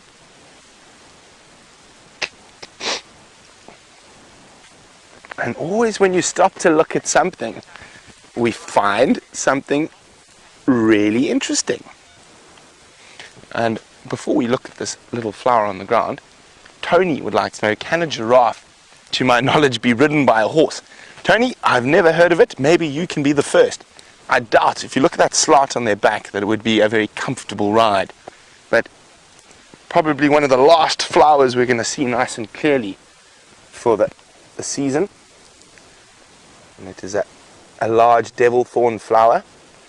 And I've been waiting for this because we've seen the flower quite often, but we actually haven't seen the seed.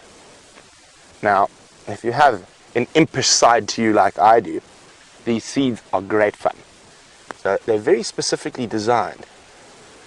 And they're actually designed, if you're an ungulate with a hoof, and you're walking and you've got that gap between your hooves, so it's designed to get stuck in between the hooves. And that's how this particular plant disperses its seed. So if you see an impala or wildebeest walking quite often with a limp, it could be one of these large devil thorns stuck inside there. Dave's quite impressed with that. He's saying, wow. Now, as I said, if you have an impish side, they're the bush version of the drawing pin on the chair. So you can pick a few. You can either do the handshake trick where you just stick it in there and then you go shake someone's hand with the thorns on the inside, or you can pop it on a chair. Dave, do you think we should play a trick on Jean-Ray tonight? I think that's a great idea. I think we should keep this for Jean-Ray. Maybe we'll do it while we're doing the after drive catch-up and we can watch Jean-Ray yelp in pain. So while we continue on, see what else we can find and leave the giraffe, who is very, very interested in what we've got to say. Sam is with a bird of prey, and we'll see you a little later.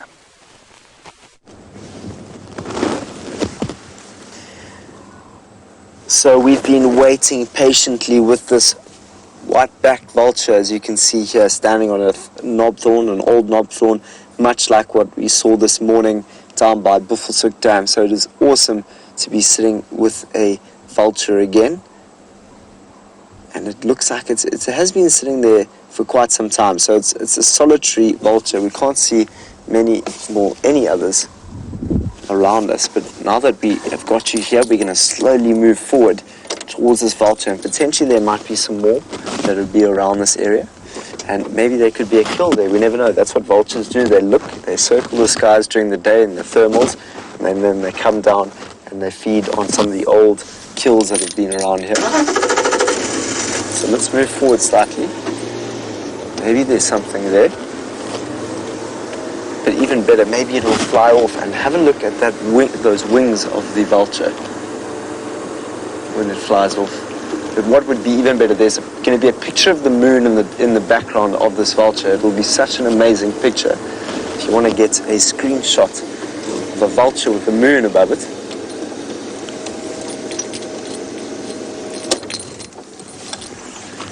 Have a look at that. That looks really, really cool. So that is what you call a waxing moon. The moon is getting bigger and bigger towards a full moon. There it is. And you can see the little rabbit in the moon there, the ears in the moon in the left, top left. You can see that rabbit that's starting to come out now. It's been a whole moon since I've been here. I've seen one full moon since I've started Safari Live. It's been incredible. And here we are with a white-backed vulture. So great camera work there from VM.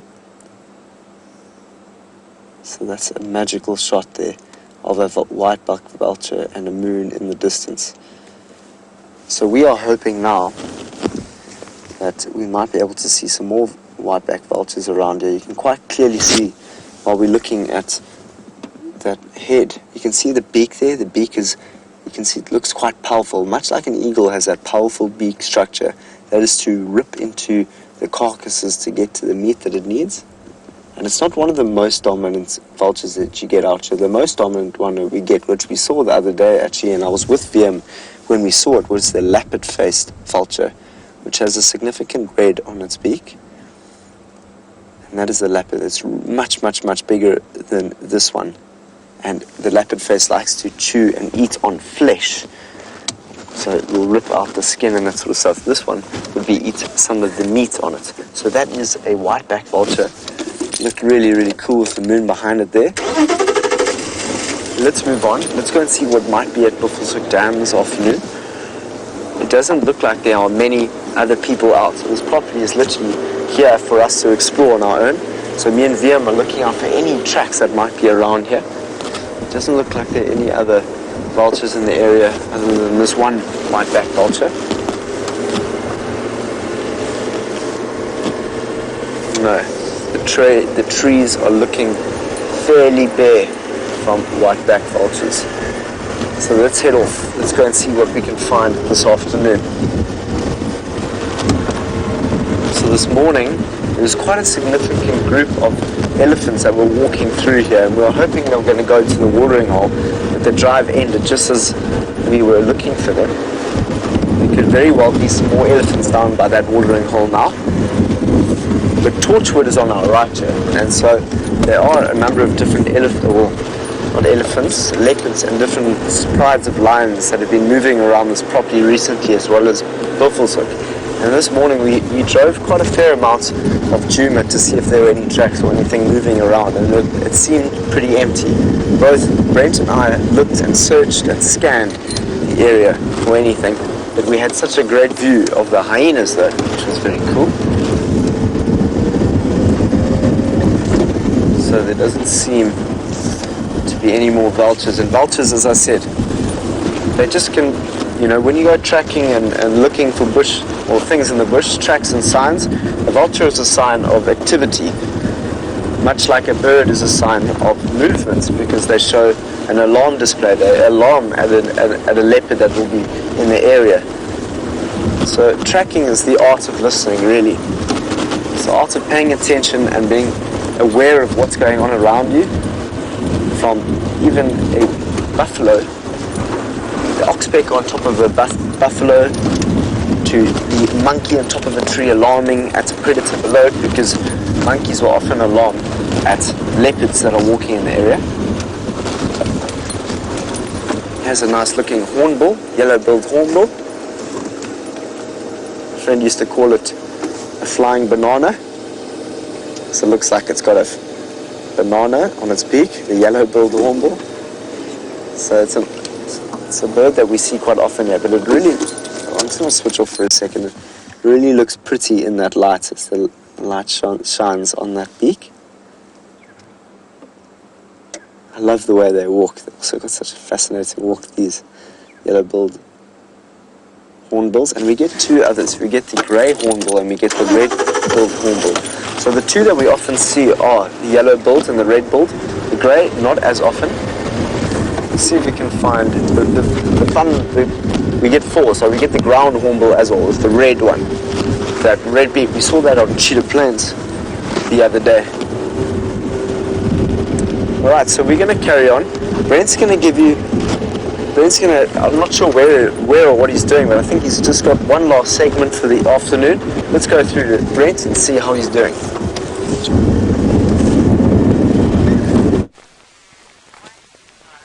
So we're making our way back to our camp because we're going to go swap Shank's pony for the game drive vehicle. So we're going to get the best of both worlds, a nice little stroll, and then out on drive. But since we were talking about human habitation earlier, I just saw probably a bone shard from an impala, and I'm going to keep this little bone shard. And on one of the next safaris, I'm going to go find the right tools, and we're going to go back in time, even beyond where that milling stone was, and to the sort of late Stone Age, where you started using very sharp little flints and even bone to make sharp points, little knives. So I'm going to keep this and I'm see if we can find some other bones, and maybe the next time out on foot I'll have a traditional hunter's kit and we can see if we can make an arrowhead or a spearhead or something like that. So very interesting little things, and if you look carefully in the bush, there's so many different things that you can utilize. So we're nearly back at the camp. Hi, Kat, in Tampa. Kat would like to know, do animals look bigger to me on foot than in the vehicle? It's a very interesting question, Kat. Not necessarily, but I think I've been very lucky that I've spent an inordinate amount of time on foot and in the vehicle, and of course each has got its benefits. But I must say, maybe elephants. Elephants can look a lot bigger, and definitely a male lion when he's charging. But generally not. I think with those situations, experience and instinct take over. So you're not really worried about the size, what you're looking at. You're looking at those tiny little sort of giveaway, especially with elephant, about how the behavior. Are they upset? Are they happy that you're there? Are they going to tolerate your presence?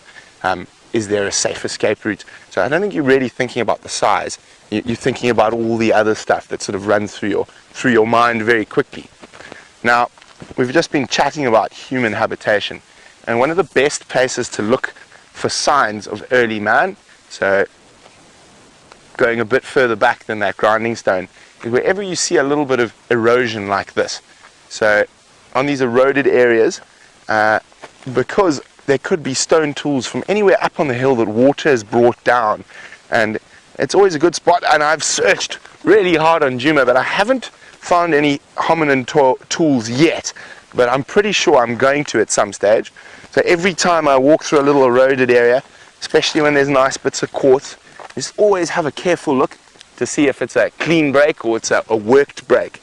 And I do have quite a lot of stone tools at home, but I'm still hoping to find one here on Djuma, or maybe even on Cheetah Plains might be a good idea to look in that sort of western section, some of the deeper drainage lines there.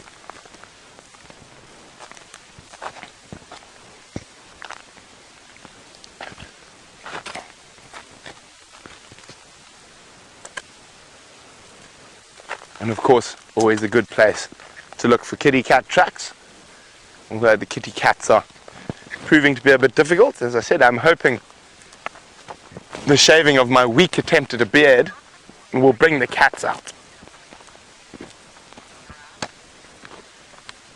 So Tim's wondering how concerned I am about walking into a poisonous snake or a venomous snake. But Tim, not at all actually. I actually look forward to it. Most of the snakes are far more scared of us than we are of them, and they'll generally try and move away. But fortunately, sometimes birds and other things will alarm call, and we'll be able to get to see the snakes. And we've actually had some fantastic sightings of snakes on bushwalk.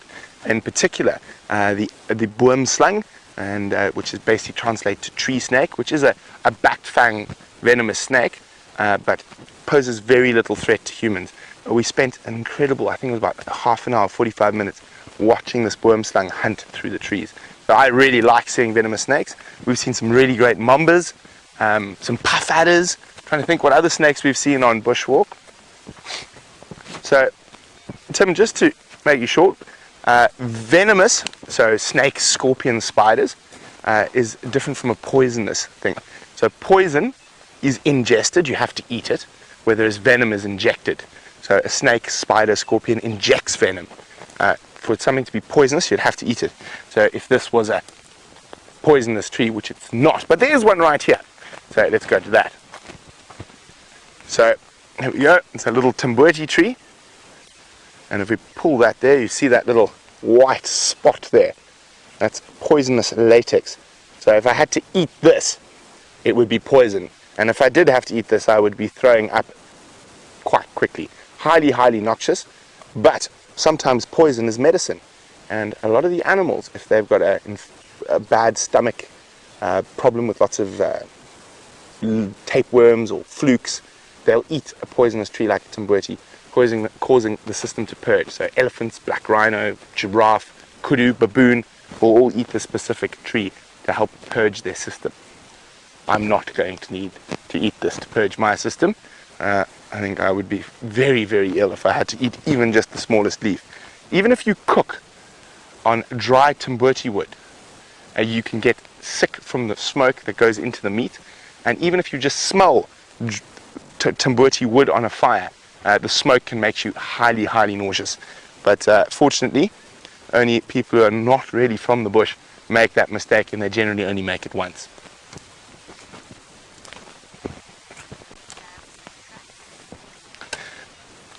Okay, so we're going to go jump back in the vehicle. So we'll see you shortly.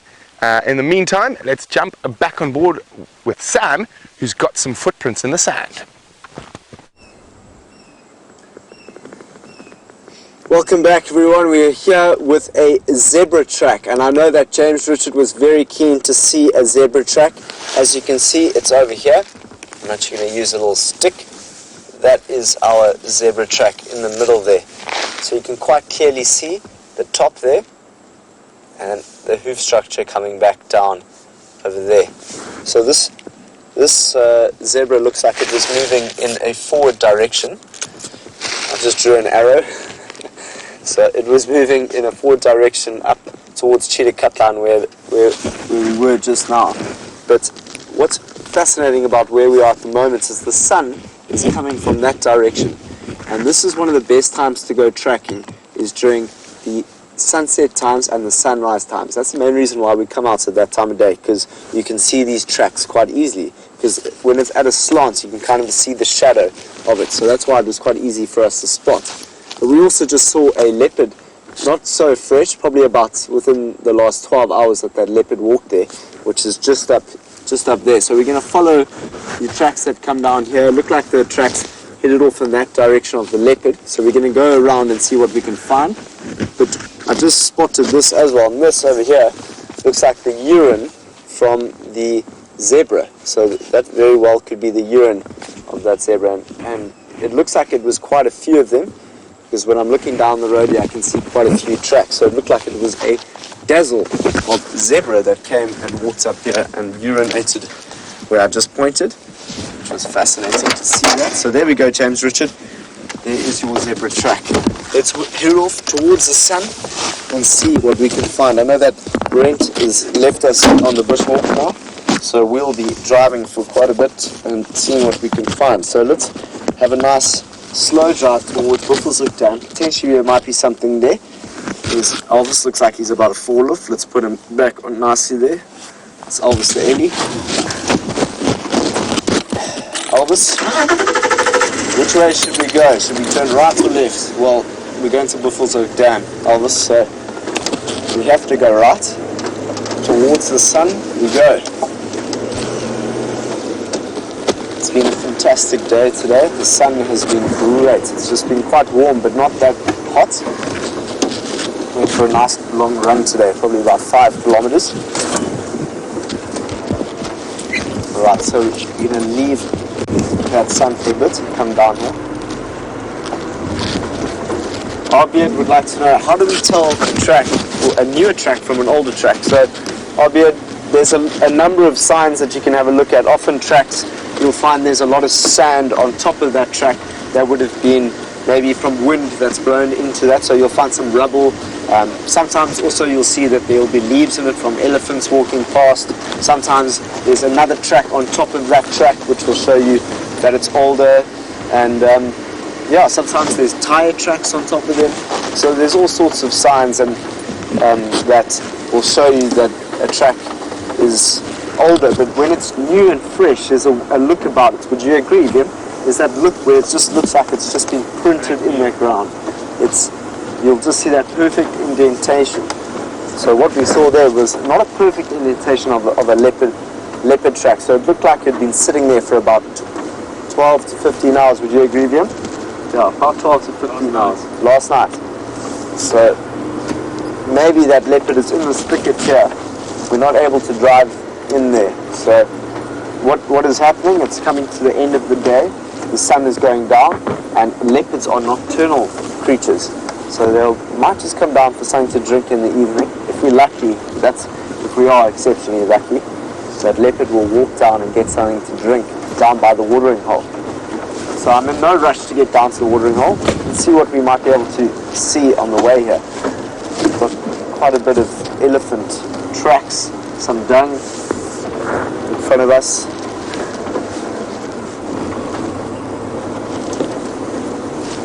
James Richard is saying, thanks for the zebra track. No worries, James. Just for any other viewer that was interested in learning more about tracking and what we just saw, here was that zebra track that we just saw there. So that's what we saw in the ground just now. So it's around 5 centimeters big, and 10 to 14 centimeters big. So it's interesting, it has that V shape at the back. That's what gives it away with the zebra track. And the track that we saw maybe a couple meters just behind that track was the leopard track, which is that one over here. And they had that significant indentation at the back of that track. So that's what we just saw. That's from our little tracking book. This thing has helped me so much from my days of training. So let's see what we can find. I just also want to send a really, really big thank you to not only everyone in my camp, from VM to all the guys in the camp, but also to all the viewers that have been out there and wishing me happy birthday. Of course, it will take me a long time to send a thank you to everyone, and I don't really use Facebook unless I'm using the Rewild page. And so I just want to say thank you very much for all your posts on my birthday. It's really, really great to get all your messages, and yeah, I'm very grateful and appreciative of it. So thank you.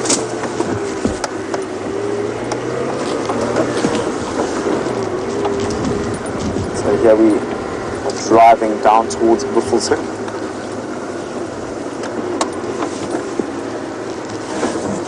Love driving towards the sun. It just looks really, really beautiful as the sun comes through here. And you know, this is also, can you see how when you look at the light here in the grass, you can see patches of light as the light comes through here.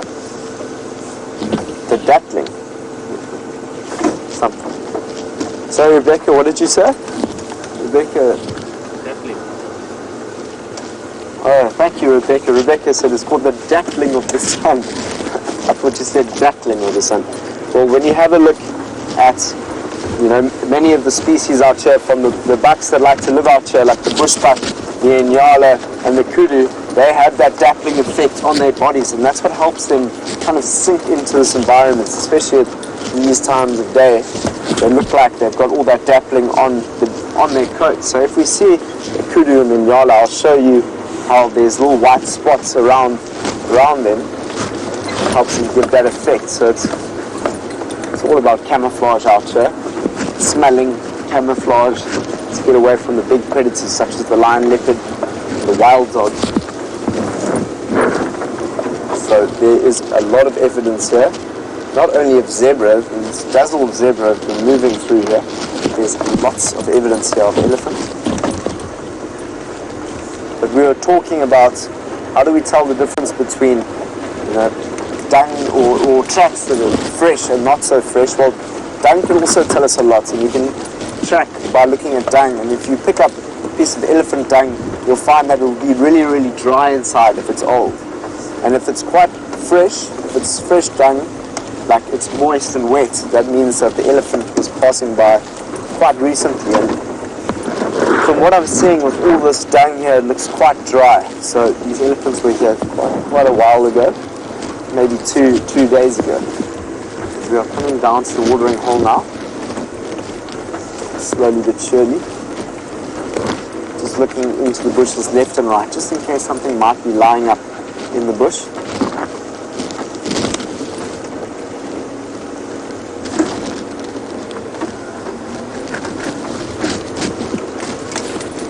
Okay, Aaron needs one more bird for his bird list to get to 50. Aaron, I promise you I'm going to do my best. I'm going to do my best. There's a bird on top there. What is that?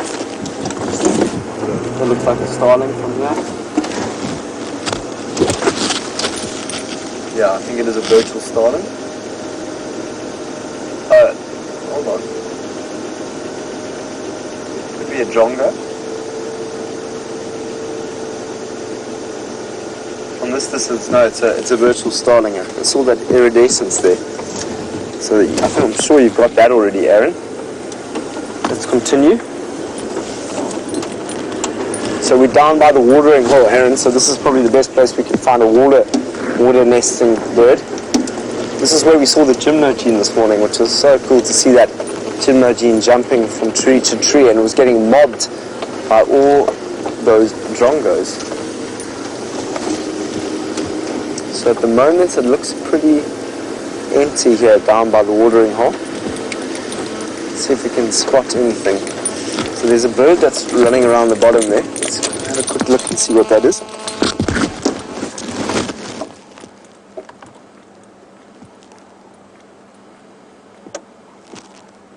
Oh, it looks like a three-banded plover. That's what it is. It's a three-banded plover. Have you got that yet, Aaron? I also saw that the other day, so you could very well have already had that one. Let's see what else might be lurking around the waterine areas this afternoon.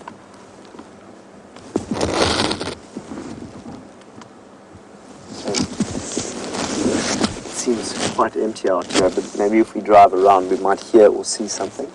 But just in this tree here, we have a buffalo weaver.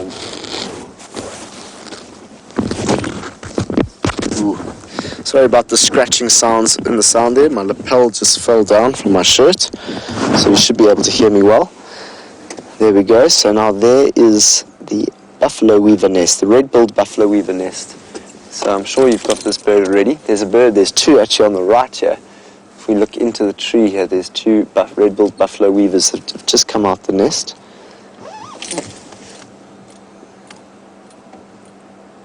So they've just jumped back in there. I'll just get into a position where you can see them there. There we go. You can see the tail of... Oh, I'm going to switch off. You can see that tail of the red-billed buffalo weaver just sitting there. There's another one that's there. And these red-billed buffaloes will be moving all the way around here to collect little twigs to make these really, really big nests. But we're not going to stick around with the red-billed buffalo weavers because we are on a mission to see if we can find another bird.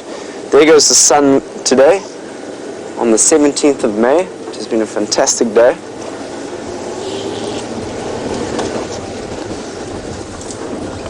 So we're about to go into a dip where our signal might just lose for a couple seconds, so don't worry, we'll come back.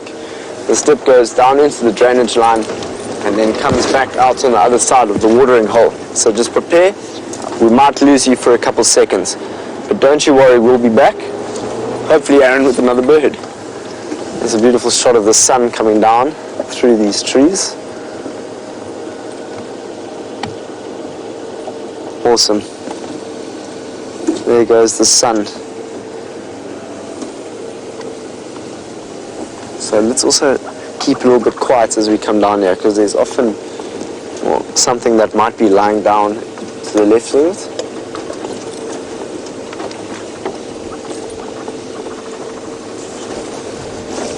It looks like a really big elephant bull was walking down here.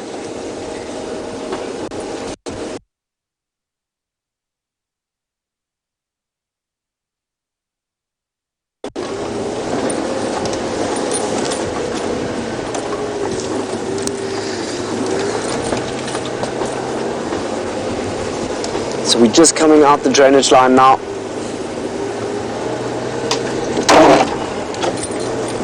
So,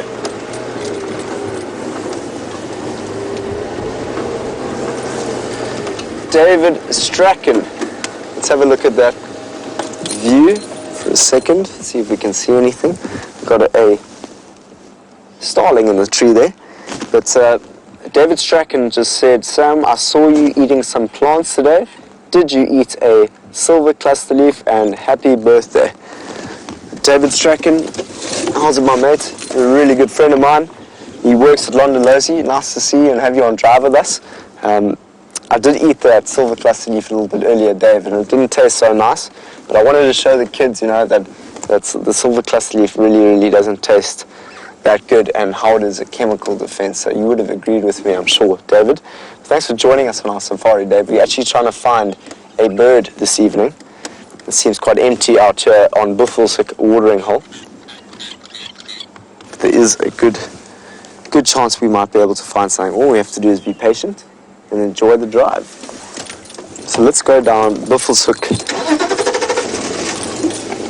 West Road to see what we might be able to find. And if David is watching, he knows what it's about. Going around and learning all your different roads on the property. It's quite a fun and exciting adventure. Sometimes you get lost, sometimes you don't. Where David was, he was at London Lozy. We had to do 7 days of walking, 7 days where you have to walk through the bushveld and learn the different roads. It's not only just learn the roads, but also be comfortable in the bush with all the different ecologies out here. Well, the niche of the elephant and how the leopard or cheetah know how to act in those environments.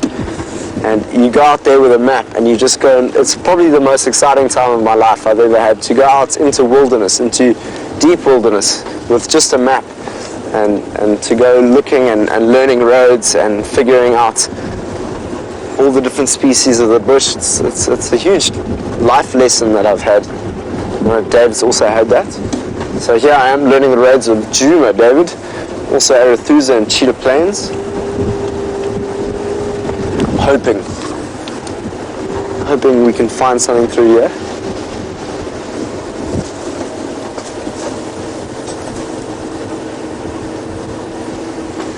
Gilly in the UK, I'm going to drive up here and see what we might be able to find. Gilly in the UK would like to know a little bit more about cloud structures and, you know, what kind of cloud structures we might get. Yes, Gilly, in the future I will definitely do that. That's an easy request to do. Purely because we do get quite a few different cloud formations here, from cumulonimbus to altostratus to cirrus, which is the higher clouds up in the sky. So I will definitely have a look out and see and show you and explain to you how that all works. Here we go, out through this thicket. I'm searching for birds around here. I feel like I'm trying to present, but also have binoculars in my eyes.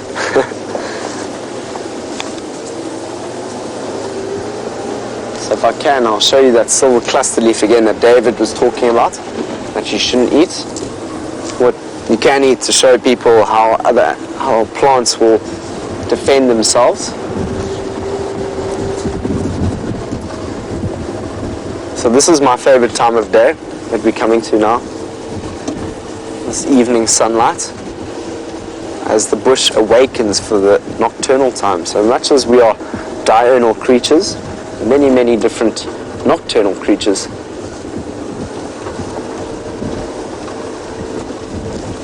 Okay, so we're going down into another dip here where we might be able to find some creatures that will be lurking and willing to come out. Here's the silver cluster leaf that I was talking about with David.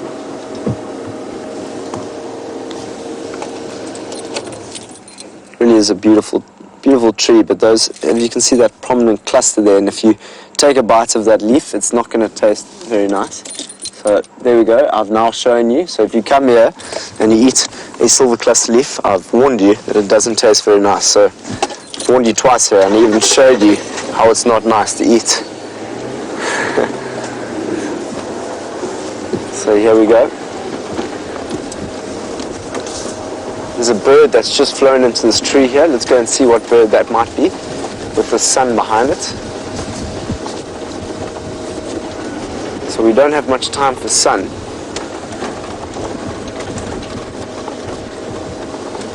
That just flew off. That bird just flew off. Aaron, doing my best here. But sometimes when you're really looking for something, it doesn't find it, you know? It kind of has to find you out here.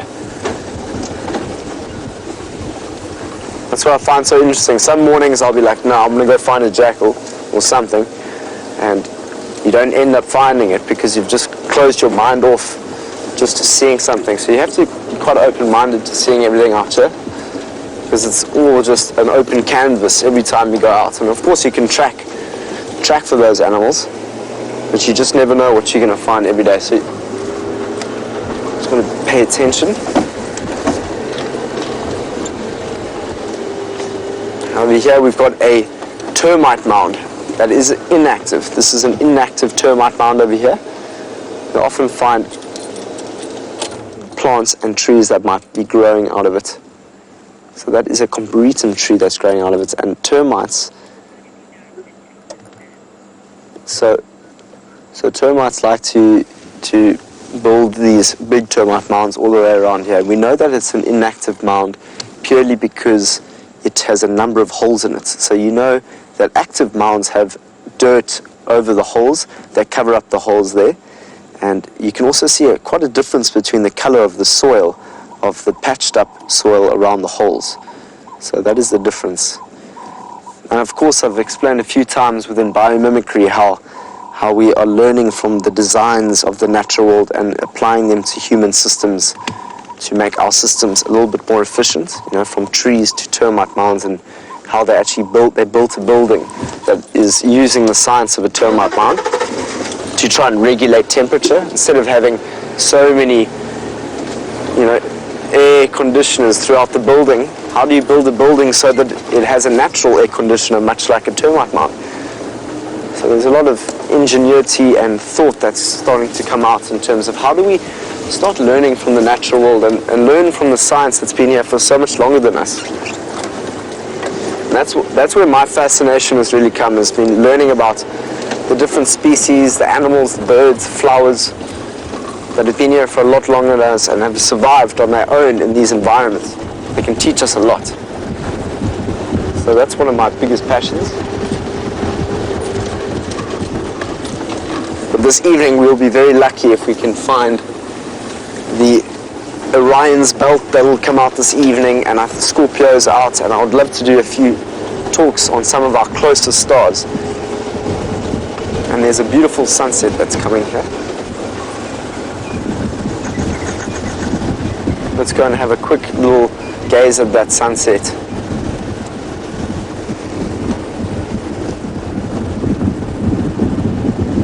Wow, Glenwood Elementary, it's been a pleasure. It was great to have you. How cool were those buffaloes fighting against each other? That sound of those bosses hitting each other were quite significant. And you said you've sung me a song on Twitter. Thank you guys. I really appreciate it if you're still watching. Let's just watch the sun tip. I'm trying to get to a nice position. So let's stop and watch the sun go down after another beautiful day in the bush.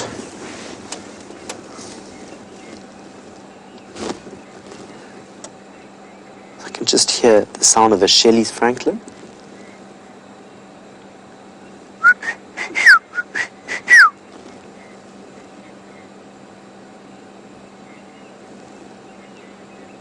It sounds...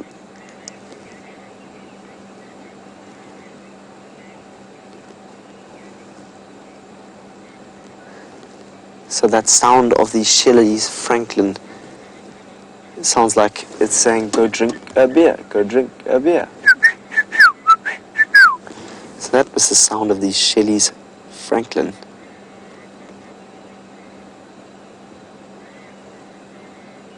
So there goes the sun after another fantastic day out in the bush.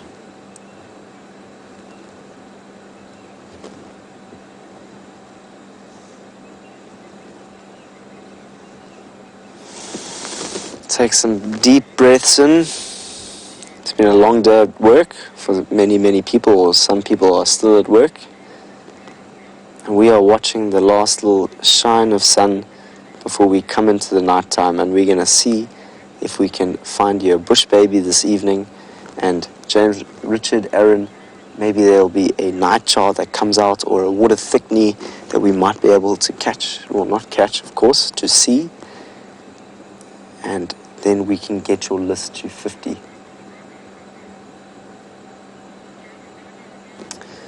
So let's head off. We're going to go down into this drainage line, see if we can pick up any tracks of a leopard that might be walking through the area, and any birds that might be lurking.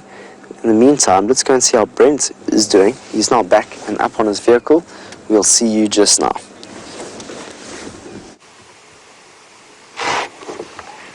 So, from foot to the vehicle. Now, I'm sitting in this particular spot for a very particular reason.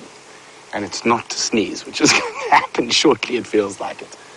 But a little birdie told me that there's a leopard heading towards this boundary.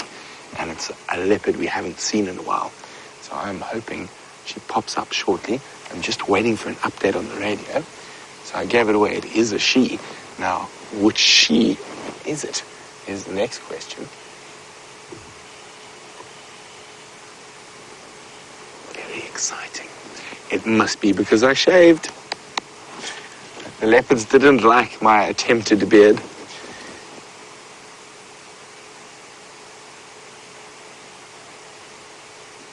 So I'm just listening to the game drive. So why don't you guys try and guess which leopard are we waiting to spot? Send your answers through to questions at wildearth.tv or use the hashtag Safari Live on Twitter.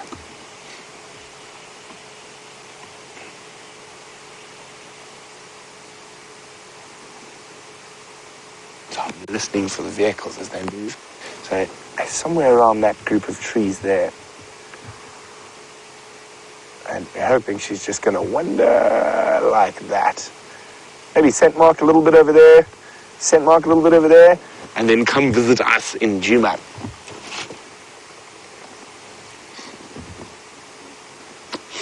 So we've got a guess in from Ryan. Is it Sakani? Well, Ryan, I don't know.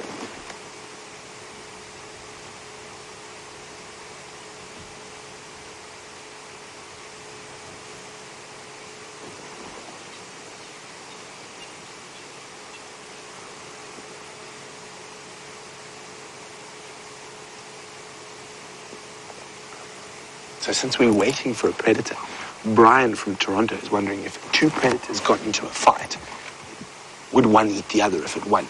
Sometimes, Brian, not always, quite often predators will just kill the other predator and not eat it. But I have seen lions kill and eat other lions and even eat hyenas occasionally.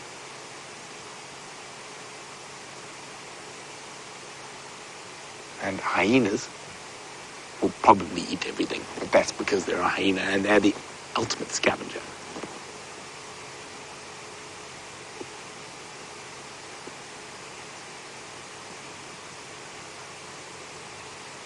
Just hang on a second, I thought I saw a glimmer of movement there.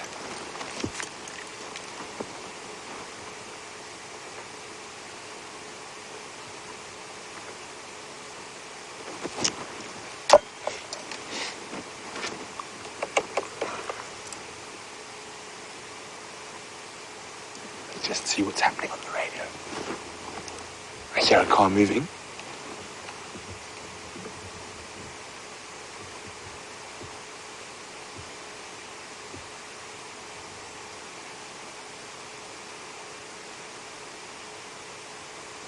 Listening carefully.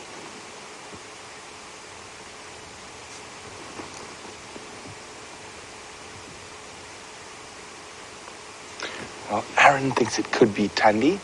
Again, I don't know. Tsakani, Tundi, might be both. Who knows? Okay.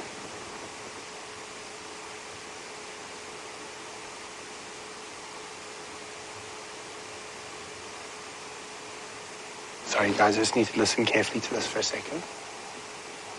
Dave can show you the moon.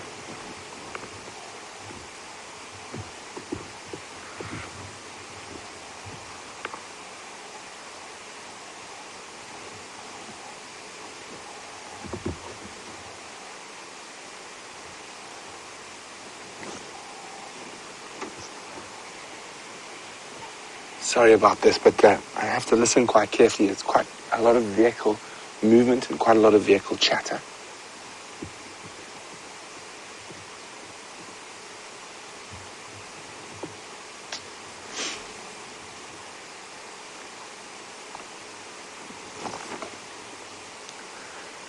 Station controlling the lineup for Shadow, please come in.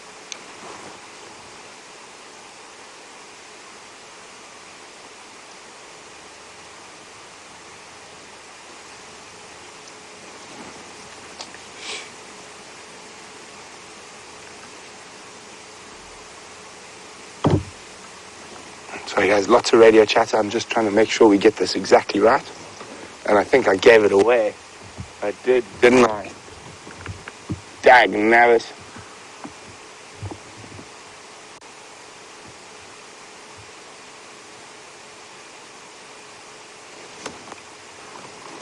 Well, we're just going to creep a little bit further up the road.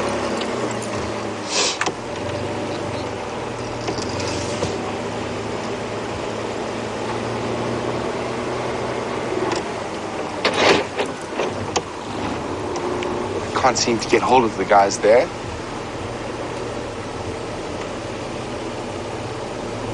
Samal says, where am I? But I think, unfortunately, I already gave it away when I was on the radio there, Samal. So we're actually waiting to try to see Shadow. She was... We are at the junction of Triple M and Gari Main. So I can see the vehicles there, but I can't see her.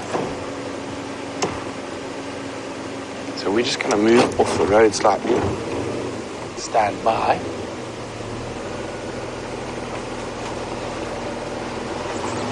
She might just tempt us and then just decide to not come all the way across.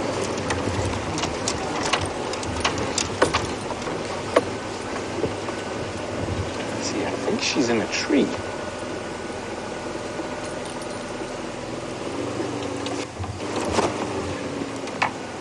We're going to stand by here, because if she does get moving, very likely she's going to head straight towards us here.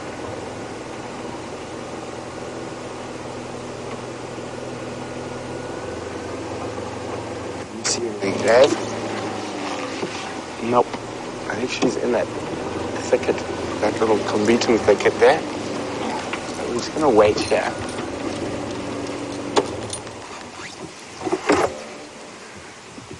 So if you zoom into the left of the vehicle, left slightly, and up, right slightly, and up in the tree.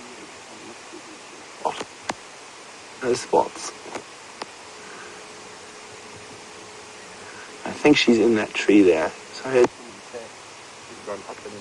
Yeah, so in the tree. So I think this is the only place she's dead. We're waiting on our side. You can actually hear a little pulse from the owl calling to the west of us.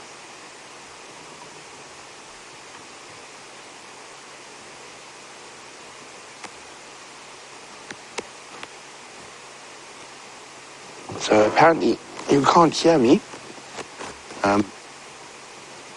think everything's okay outside. So, of course, patience is a very important thing when it comes to seeing leopards, and hopefully she's going to move across back towards Juma. So I'm going to sit here quietly and wait. So this is a great opportunity. If you have any questions about leopards, pop me an email, questions@wildearth.tv, or use the hashtag Safari Live on Twitter. Now, some of you might not believe me, but I promise there is a leopard really close to us. I'm just fingers crossed she decides to wander into Juma. It's been quite interesting if we look at the leopard dynamics over the last while. There's been quite a lot of movement. So specifically with Krula and Shadow having cubs, they've been quite a lot more sort of based in very certain areas. And we've seen female leopards like Tsakani move into what could be traditionally classed as Shadow and Krula territory, and even Salahesh with Sam moving into what was very much Shadow's territory. Now, could this be because they've got cubs and they're spending less time in those core zones that they used to? Also, when it comes to Salahesh, which you saw with Sam, she's just had an adult, or she's got an adult cub now, probably it's just over a year old. Now, it's not uncommon for female cubs to become independent at that age. So could Salahesh, being that beautiful big female that she is, have given a part of her core territory to that cub to take over, and she's now pushing further into Shadows to challenge? Leopards do that quite often. They will leave a core section of their territory to their female cubs, giving them a better chance at starting out in life. That means we could start seeing a bit more of Salahesh. You spotted the leopard, eh? I can see this movement. There we go. So Dave thinks he spotted Dead center frame behind those leaves. I think you're seeing movement from the car behind. Sorry, Dave, to break your heart. There's a vehicle behind, and that's the movement. There we go, it's a person. Sorry. No problem. It's always worth double checking.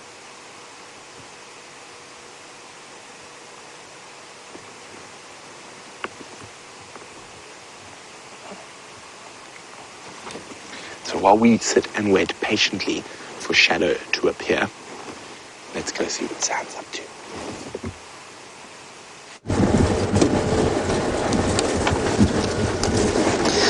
So we've just been to the hyena den. Myself and Viam just checked it out. What looked like it was the northern den that we went to, and we went to just go see if there was any active hyenas. And to be honest, I've been there a few times now and it hasn't been active. So I'm not quite sure what's going on with the hyenas at the moment. I think that could be moving dens. The only times I've seen them was like this morning when they were just running around in a frenzy. I'm not sure if any of you guys watched that. That was quite an interesting bit of behavior. But we're driving back towards that open area where we saw the hyenas, and it's getting to that time of day where they might start getting active. One of them actually ran off into Buffelshoek, so I thought it would be a good idea just to come down into this area, just to see if anything might not be moving around down by the watering hole, as well as any hyenas that are lurking or coming back off from Buffelshoek. So let's see what's going on. We definitely saw some of the cubs that were born. Okay, so we've just entered the open areas. We're going to see if we can find a bush baby tonight as well. We've had a few requests to see a bush baby, and we saw one just as drive ended last night, so I really want to find one again today. So it's a little bit too early for the bush baby.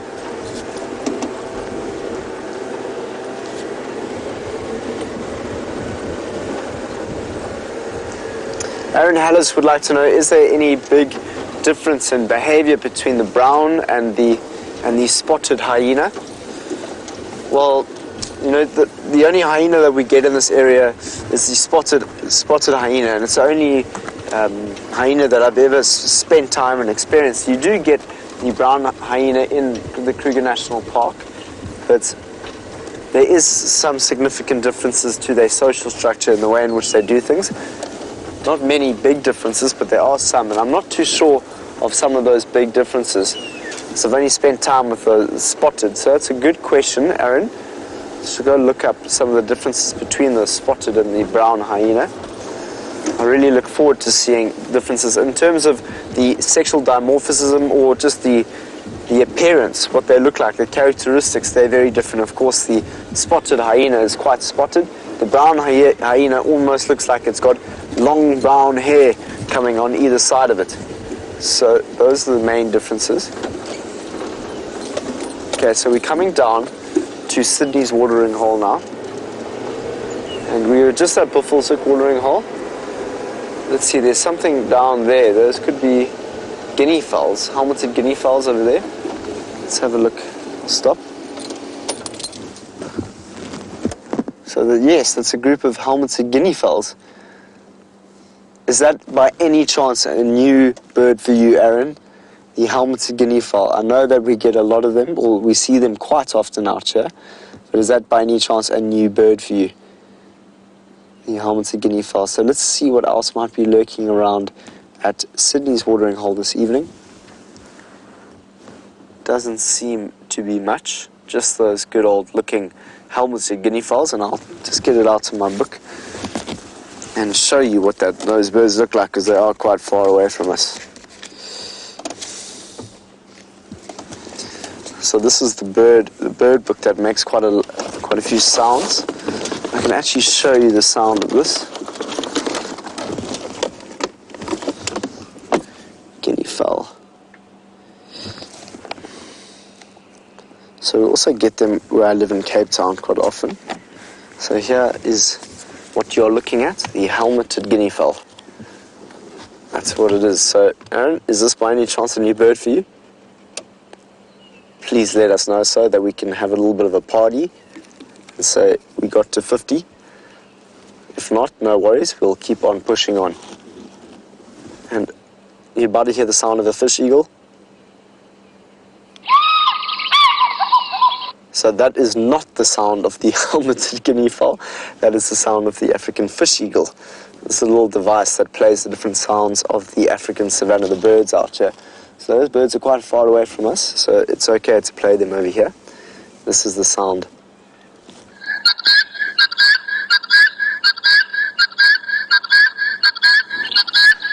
It's quite a strong, it's quite a loud sound there. So that is the sound of the helmeted guinea fowl. I know it's quite annoying that my device plays two different bird calls before I can even play that one. But the second one that I played when I pointed it on there was the helmeted guinea fowl. And it really, really makes a loud noise. I'll never forget sleeping at home when I was a kid and just hearing the sound of that just coming outside my room. And it was just a natural alarm clock before I went out to school. That and the hardy-dar, which makes quite a loud noise. But that looks like one empty. There's some birds over here that are flying. That could very well be the hardy-dars that are flying towards us now. There they go. You can't quite see them because it's very, very dark. What are those? Can you see them from here? Let me get my binoculars out. This might be a new bird, who knows? Which ones? Spoonbills. No, sir. Can't really see. I can't quite see, but let's look in the distance here.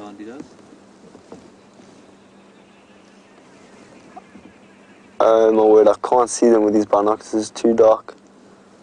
Well, there goes a running impala, a ram, down to the watering hole. I'm not sure what he's up to. But I can't quite see those birds properly. It's just too far. I think they could be spoonbills. Let's see on your one. So that could be a spoonbill, but I can't quite tell. I think the one that's standing up, so at the watering hole, there's a bird that's standing up to the right of it, just at the edge of the back there. That does look like a hardy-dar from here. So is that a new bird for you, Aaron? It could very well be. So those are the birds that we've seen there. We can't quite see that bird from this distance in the darkness to tell and confirm that it is a hardy-dar. I have got my...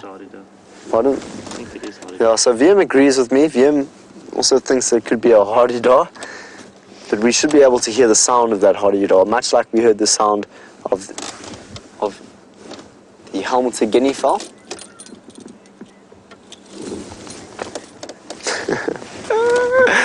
Oh man, Aaron just said that that was the first bird on his list. That's quite funny, eh? Yeah, Aaron, did my best. I looked into the distance to see if I could find something there for you. The first bird you saw. There I am trying to get it for you. Oh well, all I can do is try. So let's just maybe see what else there could be. We were looking at from one perspective. Looks like just a good looking watering hole in the evening. I think there was a hippo in there. Let me just have another look.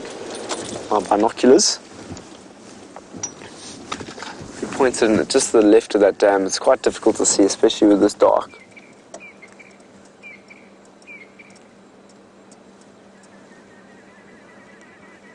Yeah, so you can't quite see it. It's a little bit too far away. I thought I saw a hippo just lurking around. There are a number of birds flying. There's that impala. There's the good old lonely impala.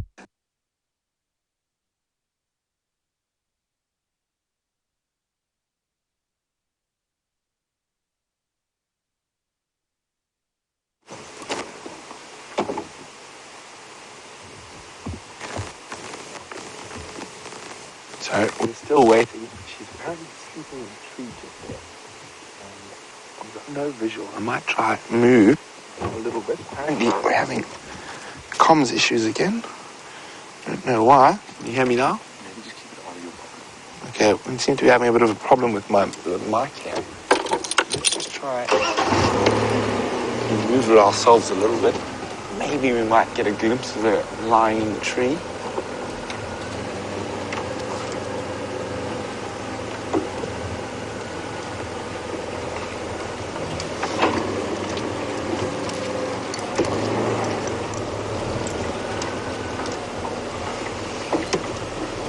It seems the cats are just tantalizingly out of reach today.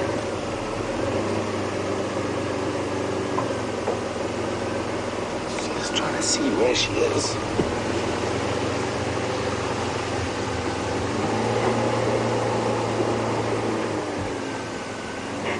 So Race is wondering, well, if there's no kill, why would Shadow be in the tree? Quite often just because it's comfortable. It's a nice spot to lie.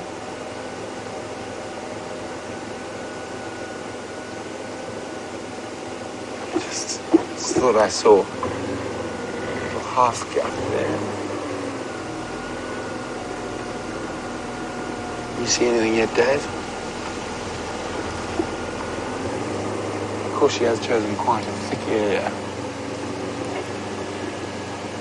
There's the thing. Let's try it. There's another gap up here. Let's try this one.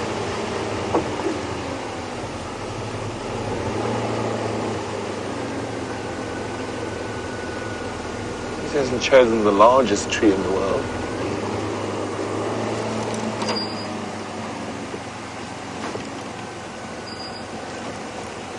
How frustrating is this? She's right there, just out of reach.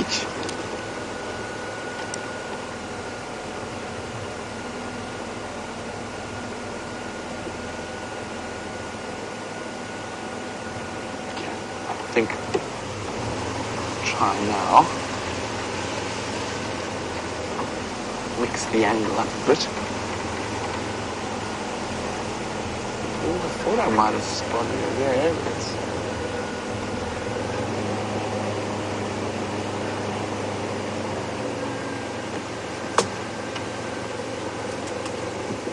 This is, it's like finding a needle in a haystack.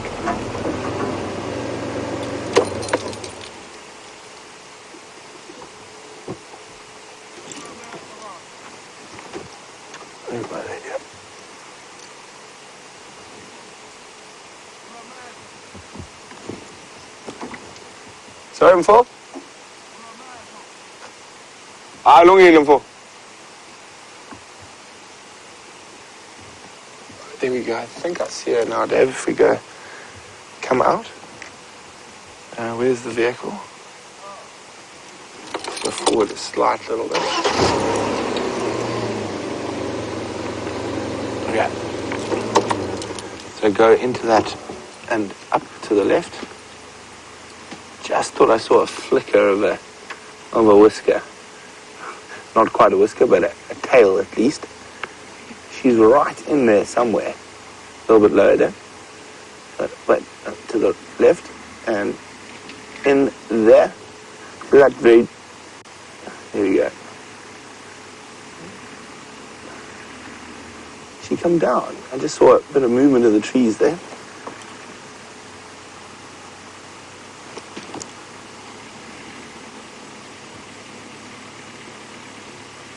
I actually think she's in the tree just beyond. So where's my finger? So just behind that dark branch there. So the tree beyond that one we're seeing. A little bit to the left. And there. Is that a rosette or is it some funny leaves? Near impossible to tell from here.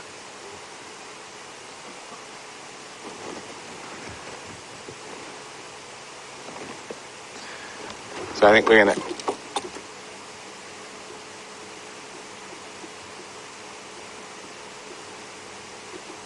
Oh, try from there, Dad. So... Alright guys, I've just heard the cub is there, so we're going to leave. The cub's there, it's getting dark, so we're going to leave and we're going to try for her in the morning.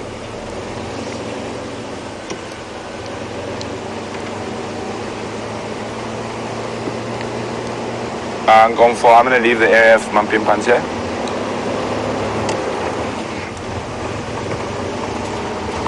Okay, so unfortunately we didn't get to see her, but there is a cub there. It is getting dark, so we don't want to be around, and Andres, who's there now, is also about to leave, so they didn't know the cub was there, so the cub's just hopped up. That's really good. Maybe she'll move it into Jumo tomorrow, and we can have a look. So I'm definitely coming to this corner first thing tomorrow morning.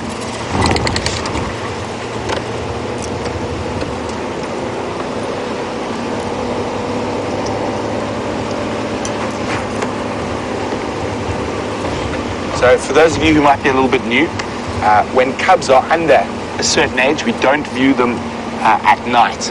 Now, it's difficult to say whether this is a fact or not, but in certain areas, hyenas have learned to look for spotlights. So you don't want to be banging around it. Also, at night, the other predators are mobile, so lions, hyenas, other leopards. So you don't want to spend too much time around those cubs until they're a bit older. You want to give them the best chance possible of reaching adulthood. They are old enough for us to view during the day now. So they are over 2 months old. They are able to climb trees. But this time of the day, twilight, the hyenas are starting to get moving, the lions are starting to get moving, and we don't want to affect any possible chance that female leopard has of raising that cub. They already have a really torrid time of it, with 75% of their offspring dying. So, and Shadow in particular is not a very good mother. She has never successfully raised a cub to adulthood. The closest she came was with Sindile, and unfortunately he then grabbed a dog that tested positive for rabies and had to be removed from the reserve. He now lives in the lap of luxury at a recovery center, research center thing. But he will unfortunately never be able to go out into the wild again. He had to be kept in quarantine for a year. The male leopard, if we had to release him into the wild somewhere, he would probably just be killed by another male leopard. So that's why he hasn't been released.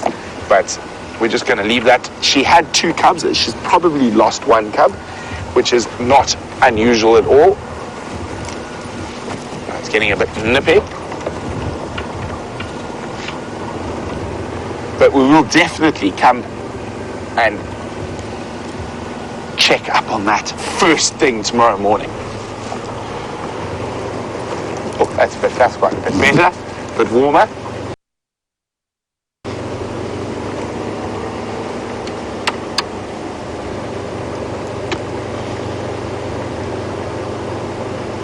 So really, really exciting, and I cannot wait to get out there tomorrow morning. I sort of like, to be the first person to see cubs and find cubs. And so far, touch wood, so far my cub finding luck or skill, depending on which way you want to look at it, is holding true. So I'm looking forward to being the first one to show you Shadow's little cub tomorrow, and fingers crossed. But till then, let's go see how Sam and his search for the smallest primate we get out here is going.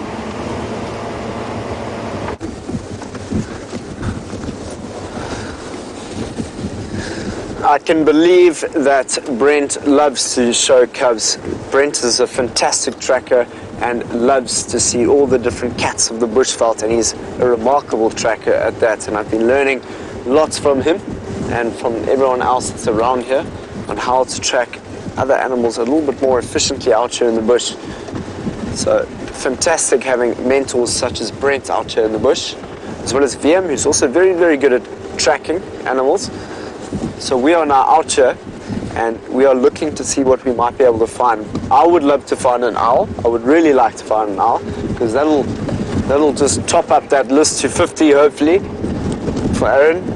And it would also just be great to see an owl we haven't seen for a while.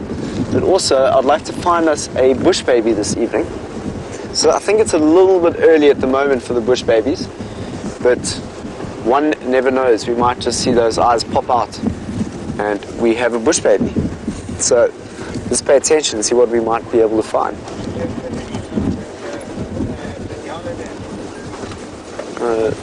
So when looking for a bush baby, you're almost going to look for that glow, that bright red glow that comes out of the bush, and then you've got them. So they're actually quite easy to find. Well, relatively. I mean, you must just pay attention. They like to be at the top of trees sometimes.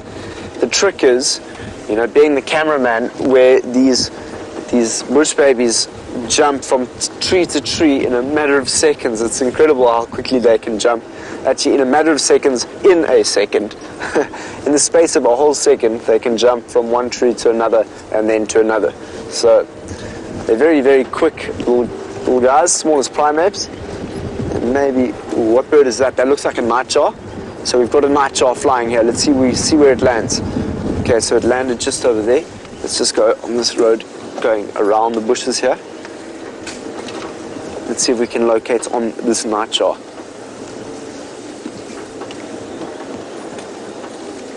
Where did it go? Did you see where it went there, Vim? I know that it went down on the ground here.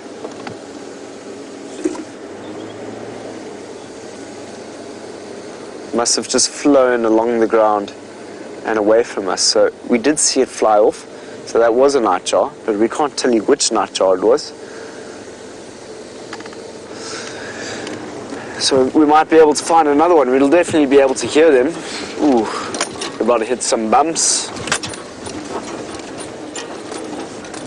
Let's see, let's keep scanning these trees for any little bush babies that might be around us. It really is a fantastic sunset in the background there.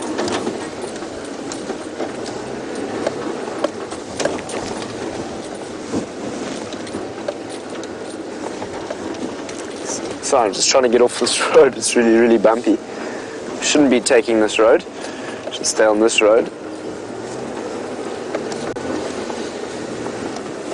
So let's continue. See what we can find.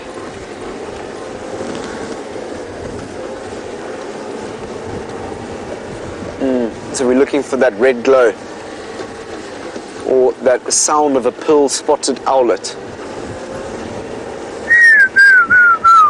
Let's hear that descending sound out in the bush this evening to see if we might be able to find a pearl-spotted owlet. Maybe it'll like to say happy birthday to me before the day ends. I feel like I am in a bit of a party mood, so I'm going to put on my party hat. And I'm going to find us. This is very kindly given to me by Geraldine. So now I've got my party hat on and I can find us an owl.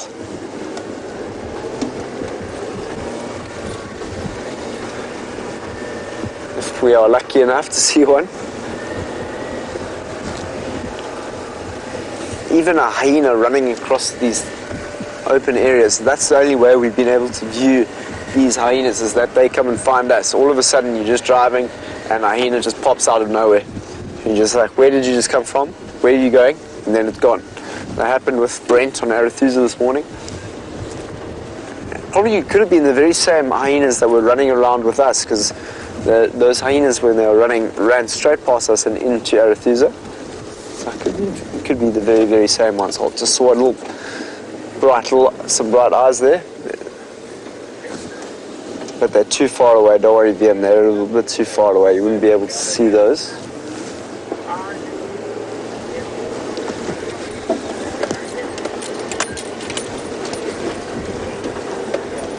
Some of these bush babies are hiding. And I got such great messages from my family and my brother for my birthday, so it was really, really cool to get all of that. And the last time, when I had my 24th birthday, I was at Londolozi and I was in the Sand River, and I'll never forget just sitting on the Sand River on my 24th birthday. And then I left the bush maybe 2 months after that 24th birthday, and I never thought I'd be back here, you know. I thought that was it for the bush. And then, you know, I spent my 25th birthday in Cornwall. It was so beautiful underneath a magical sky of stars and a beautiful moon above us. Let's actually have a look at the moon. The moon's now quite bright out in the sky.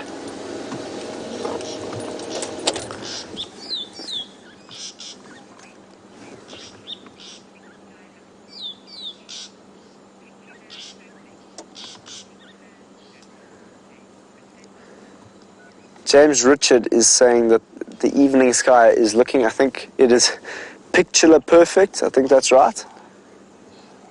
Listen to that, you can hear.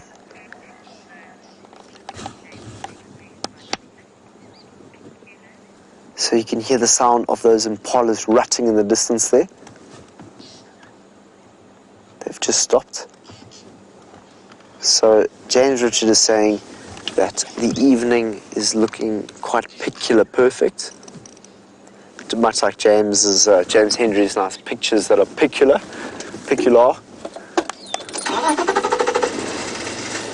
It's so great. James has been teaching me that. See, it's not easy to do two things at once, but I did just stall, so you can laugh at me with my birthday hat on.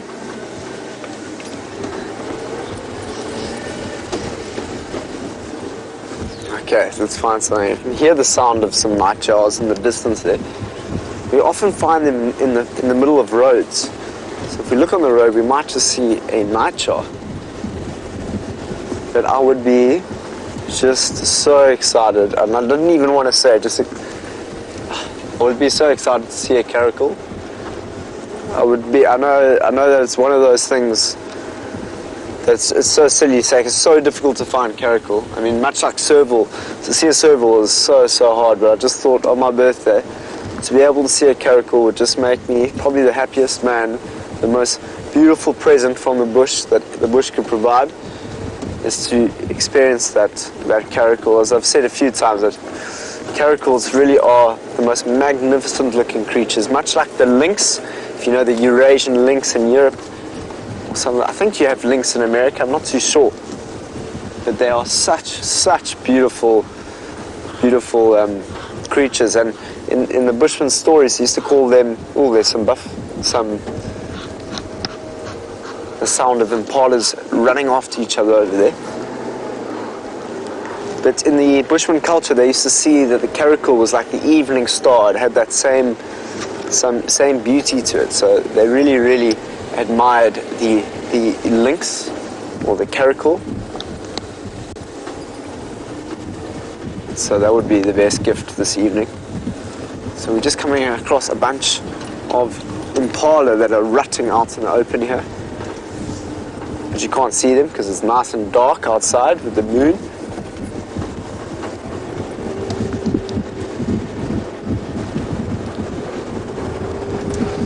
Okay, so let's go and see how Brent is doing. Let's go and find some action. We're going to go see maybe even if we can find a spider or something that might be lurking in the bushes that we can show you before the end of today's drive. We'll see you just now.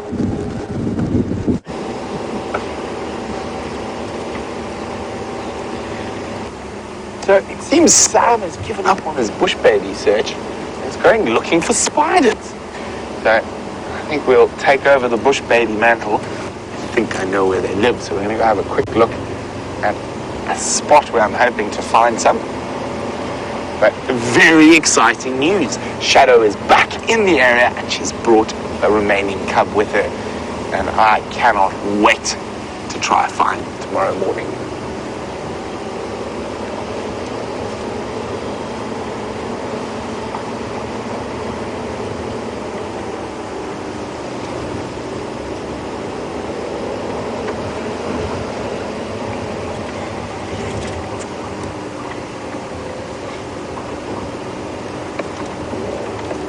So our band is wondering how traverse works, and are all the properties restricted to their own property? For example, if we were on the Kruger boundary and we happened to see a leopard on the other side, could we not drive there? If we drove there, we would probably be descended upon by the Kruger anti-poaching crew, and that would not be a very pleasant experience. So Kruger, the private reserves, we cannot drive across the Kruger boundary.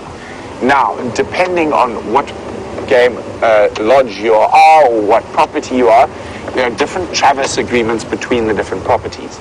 So, for example, we can traverse Juma, which is sort of our home base, Arathusa and Cheetah Plains. Juma, if you're a guest at Juma, you can traverse Juma, of course, it's your home property, but as well as Cheetah Plains, Torchwood and Buffalo's Hook.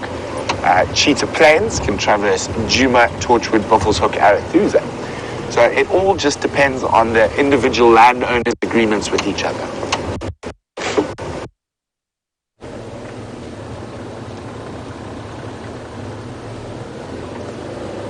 And of course, it is always a very interesting thing when you have an eclectic mix of people negotiating such things.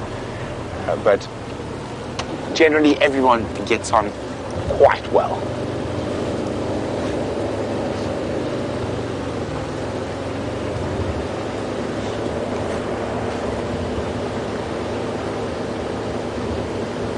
That bush baby wasn't in his tree. I think we might be a couple of minutes too late. They might have already moved out of that hole. So we'll loop up ahead. Maybe we'll catch them on the move.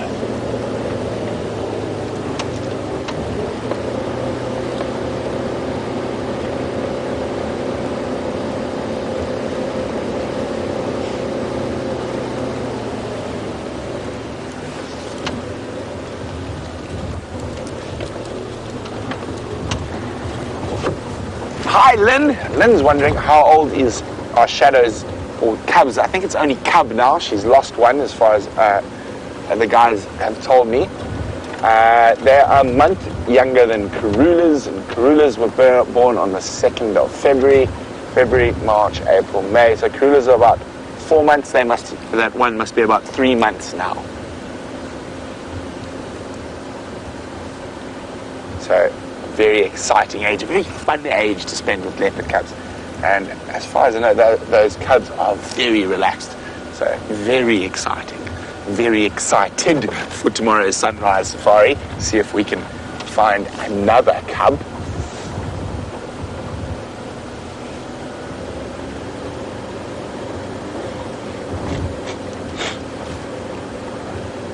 So Anne's wondering which cubs do I find the most adorable out of the big cats. So lion, leopard, and cheetah.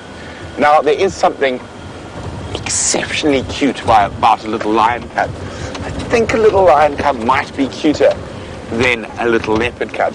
But for me, I really love little cheetah cubs. They, I think, are the cutest for me. But let's be honest, any big cat baby is just to die for.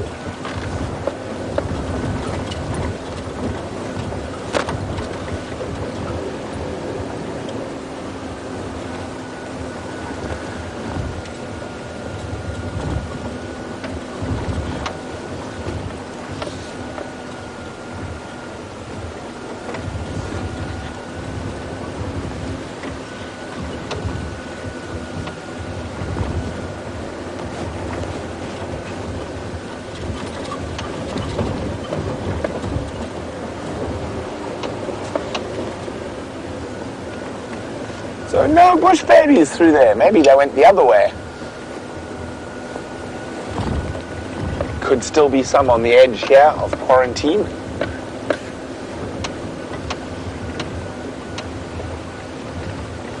Also, always keeping a lookout for white-tailed mongoose, civet, any of those nocturnal creatures that might be out and about on a cold evening like this.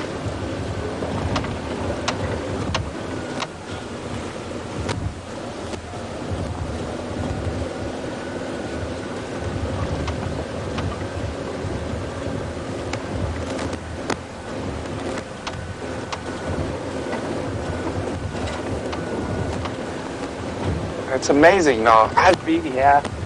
Oh, quickly, Sam's got a bush baby.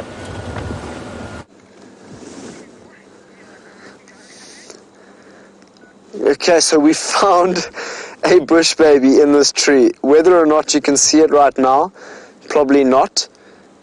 But you'll see some movement. Yes, we've got 2 lights on here now. There is eyes in there. And if we are patient, and I've got my arms nice in a good position here, which is not very comfortable, but I really want to see this bush baby. Well, I've seen it. I want you to see the bush baby. I want you to see it moving around here. So let's just give it a few seconds. We've seen its eyes. So all we need to now see is the bush baby itself. I'm just going to lean a little bit more forward.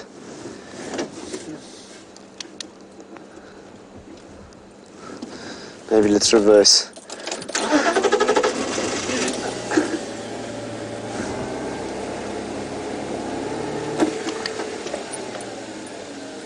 Okay, so we can't see it right now. I don't know if you can. There. Oh, there we go.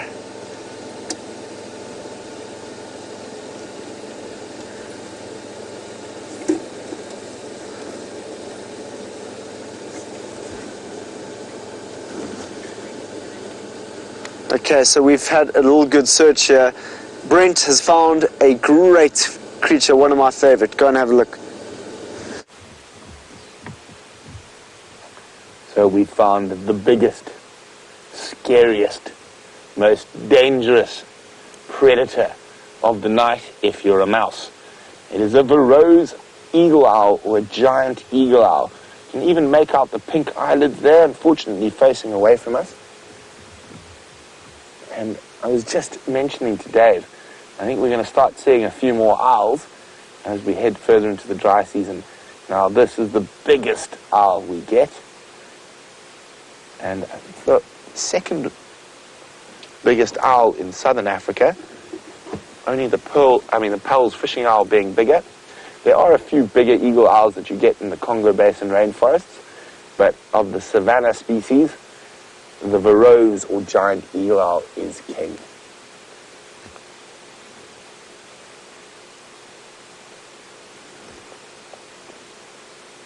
Fortunately not looking at us. They have the most exquisite face. Oh, there we go, there it is. Isn't that magical? You can see those large eyes, white around them, to help catch any ambient light. And there we go, look at that face. And definitely one of my favorite bush sounds is the call of the giant eagle owl. It's a very low sort of doo, ooh, ooh, and often hear it in the early morning in winter. It always reminds me of northern Botswana and actually following lions hunting on misty mornings in the Okavango Delta with the sort of resonating call of the Varro's eagle owl in the background. I'm not going to play the call for you while the owl is here. It might upset him slightly, but when we move away a little bit, I shall play it for you.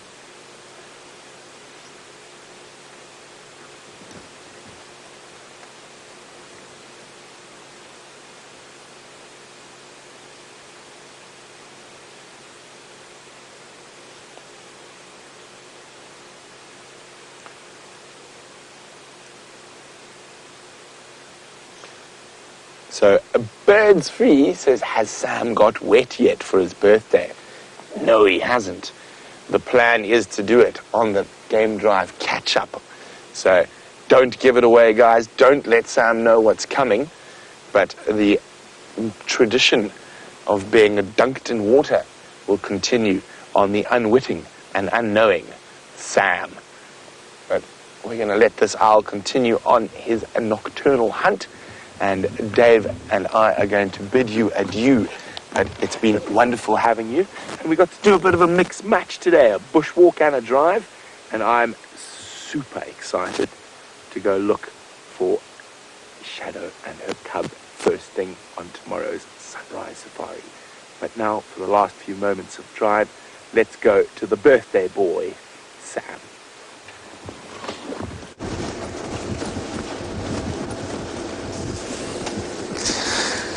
So we managed to see, ooh, there was something there. Hold on 1 second. That could be once again the star that I saw in the background. Oh no, it's a steenbok. Can't look at steenbok at night time because it blinds them.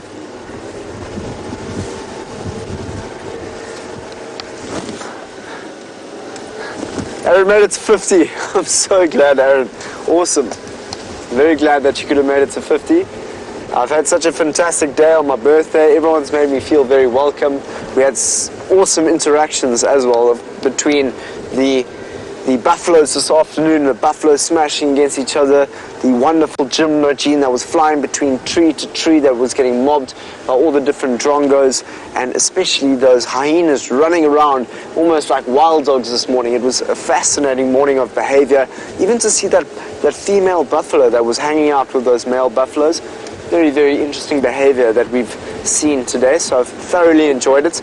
And once again, I do want to send a big thank you to all of you safari fans. I've got your messages, I've received them, I've read as many as I can, and I do send a big thank you. Like, it means a lot to me, it really does, to know that you guys have enjoyed me being out here in the bush. You've given me the confidence, and I've grown, and you know, from the Wellingtons to Steph to James to Brent to Jamie, everyone, Viam, all the other cameramen have all been part of a great celebration of my birthday, and I just want to send that big thank you to you all. As you can see, I've still got my big blue birthday hat on. I don't think I'm going to take it off until someone actually rips it off my head.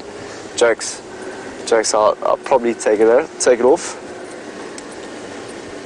Oh, awesome.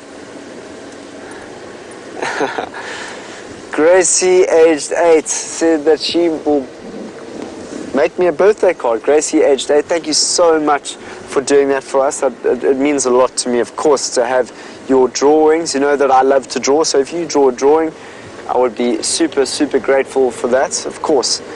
Gracie, thank you, and yes, thank you for singing. You said that you sang for me. That's so cool. Wherever you are, that's very sweet of you. I really appreciate it. And also to those ladies in FC, you know, thank you so much for this afternoon. It's been awesome. From both of you, D1 and 2, Rebecca. I think it's Geraldine or Louise. Not too sure who D2 was, but thank you so much. It was both of them. Sweet ladies. I'll see you in camp. And we are off back to camp now, and I'm probably going to relax, and we'll see you on the Safari Live, which will be starting in probably about 10-15 minutes. Thank you, VM, again. Honestly, you're an amazing cameraman that can get those pictures, and we shall see you tomorrow for the early morning safari. It's been great. We will see you later.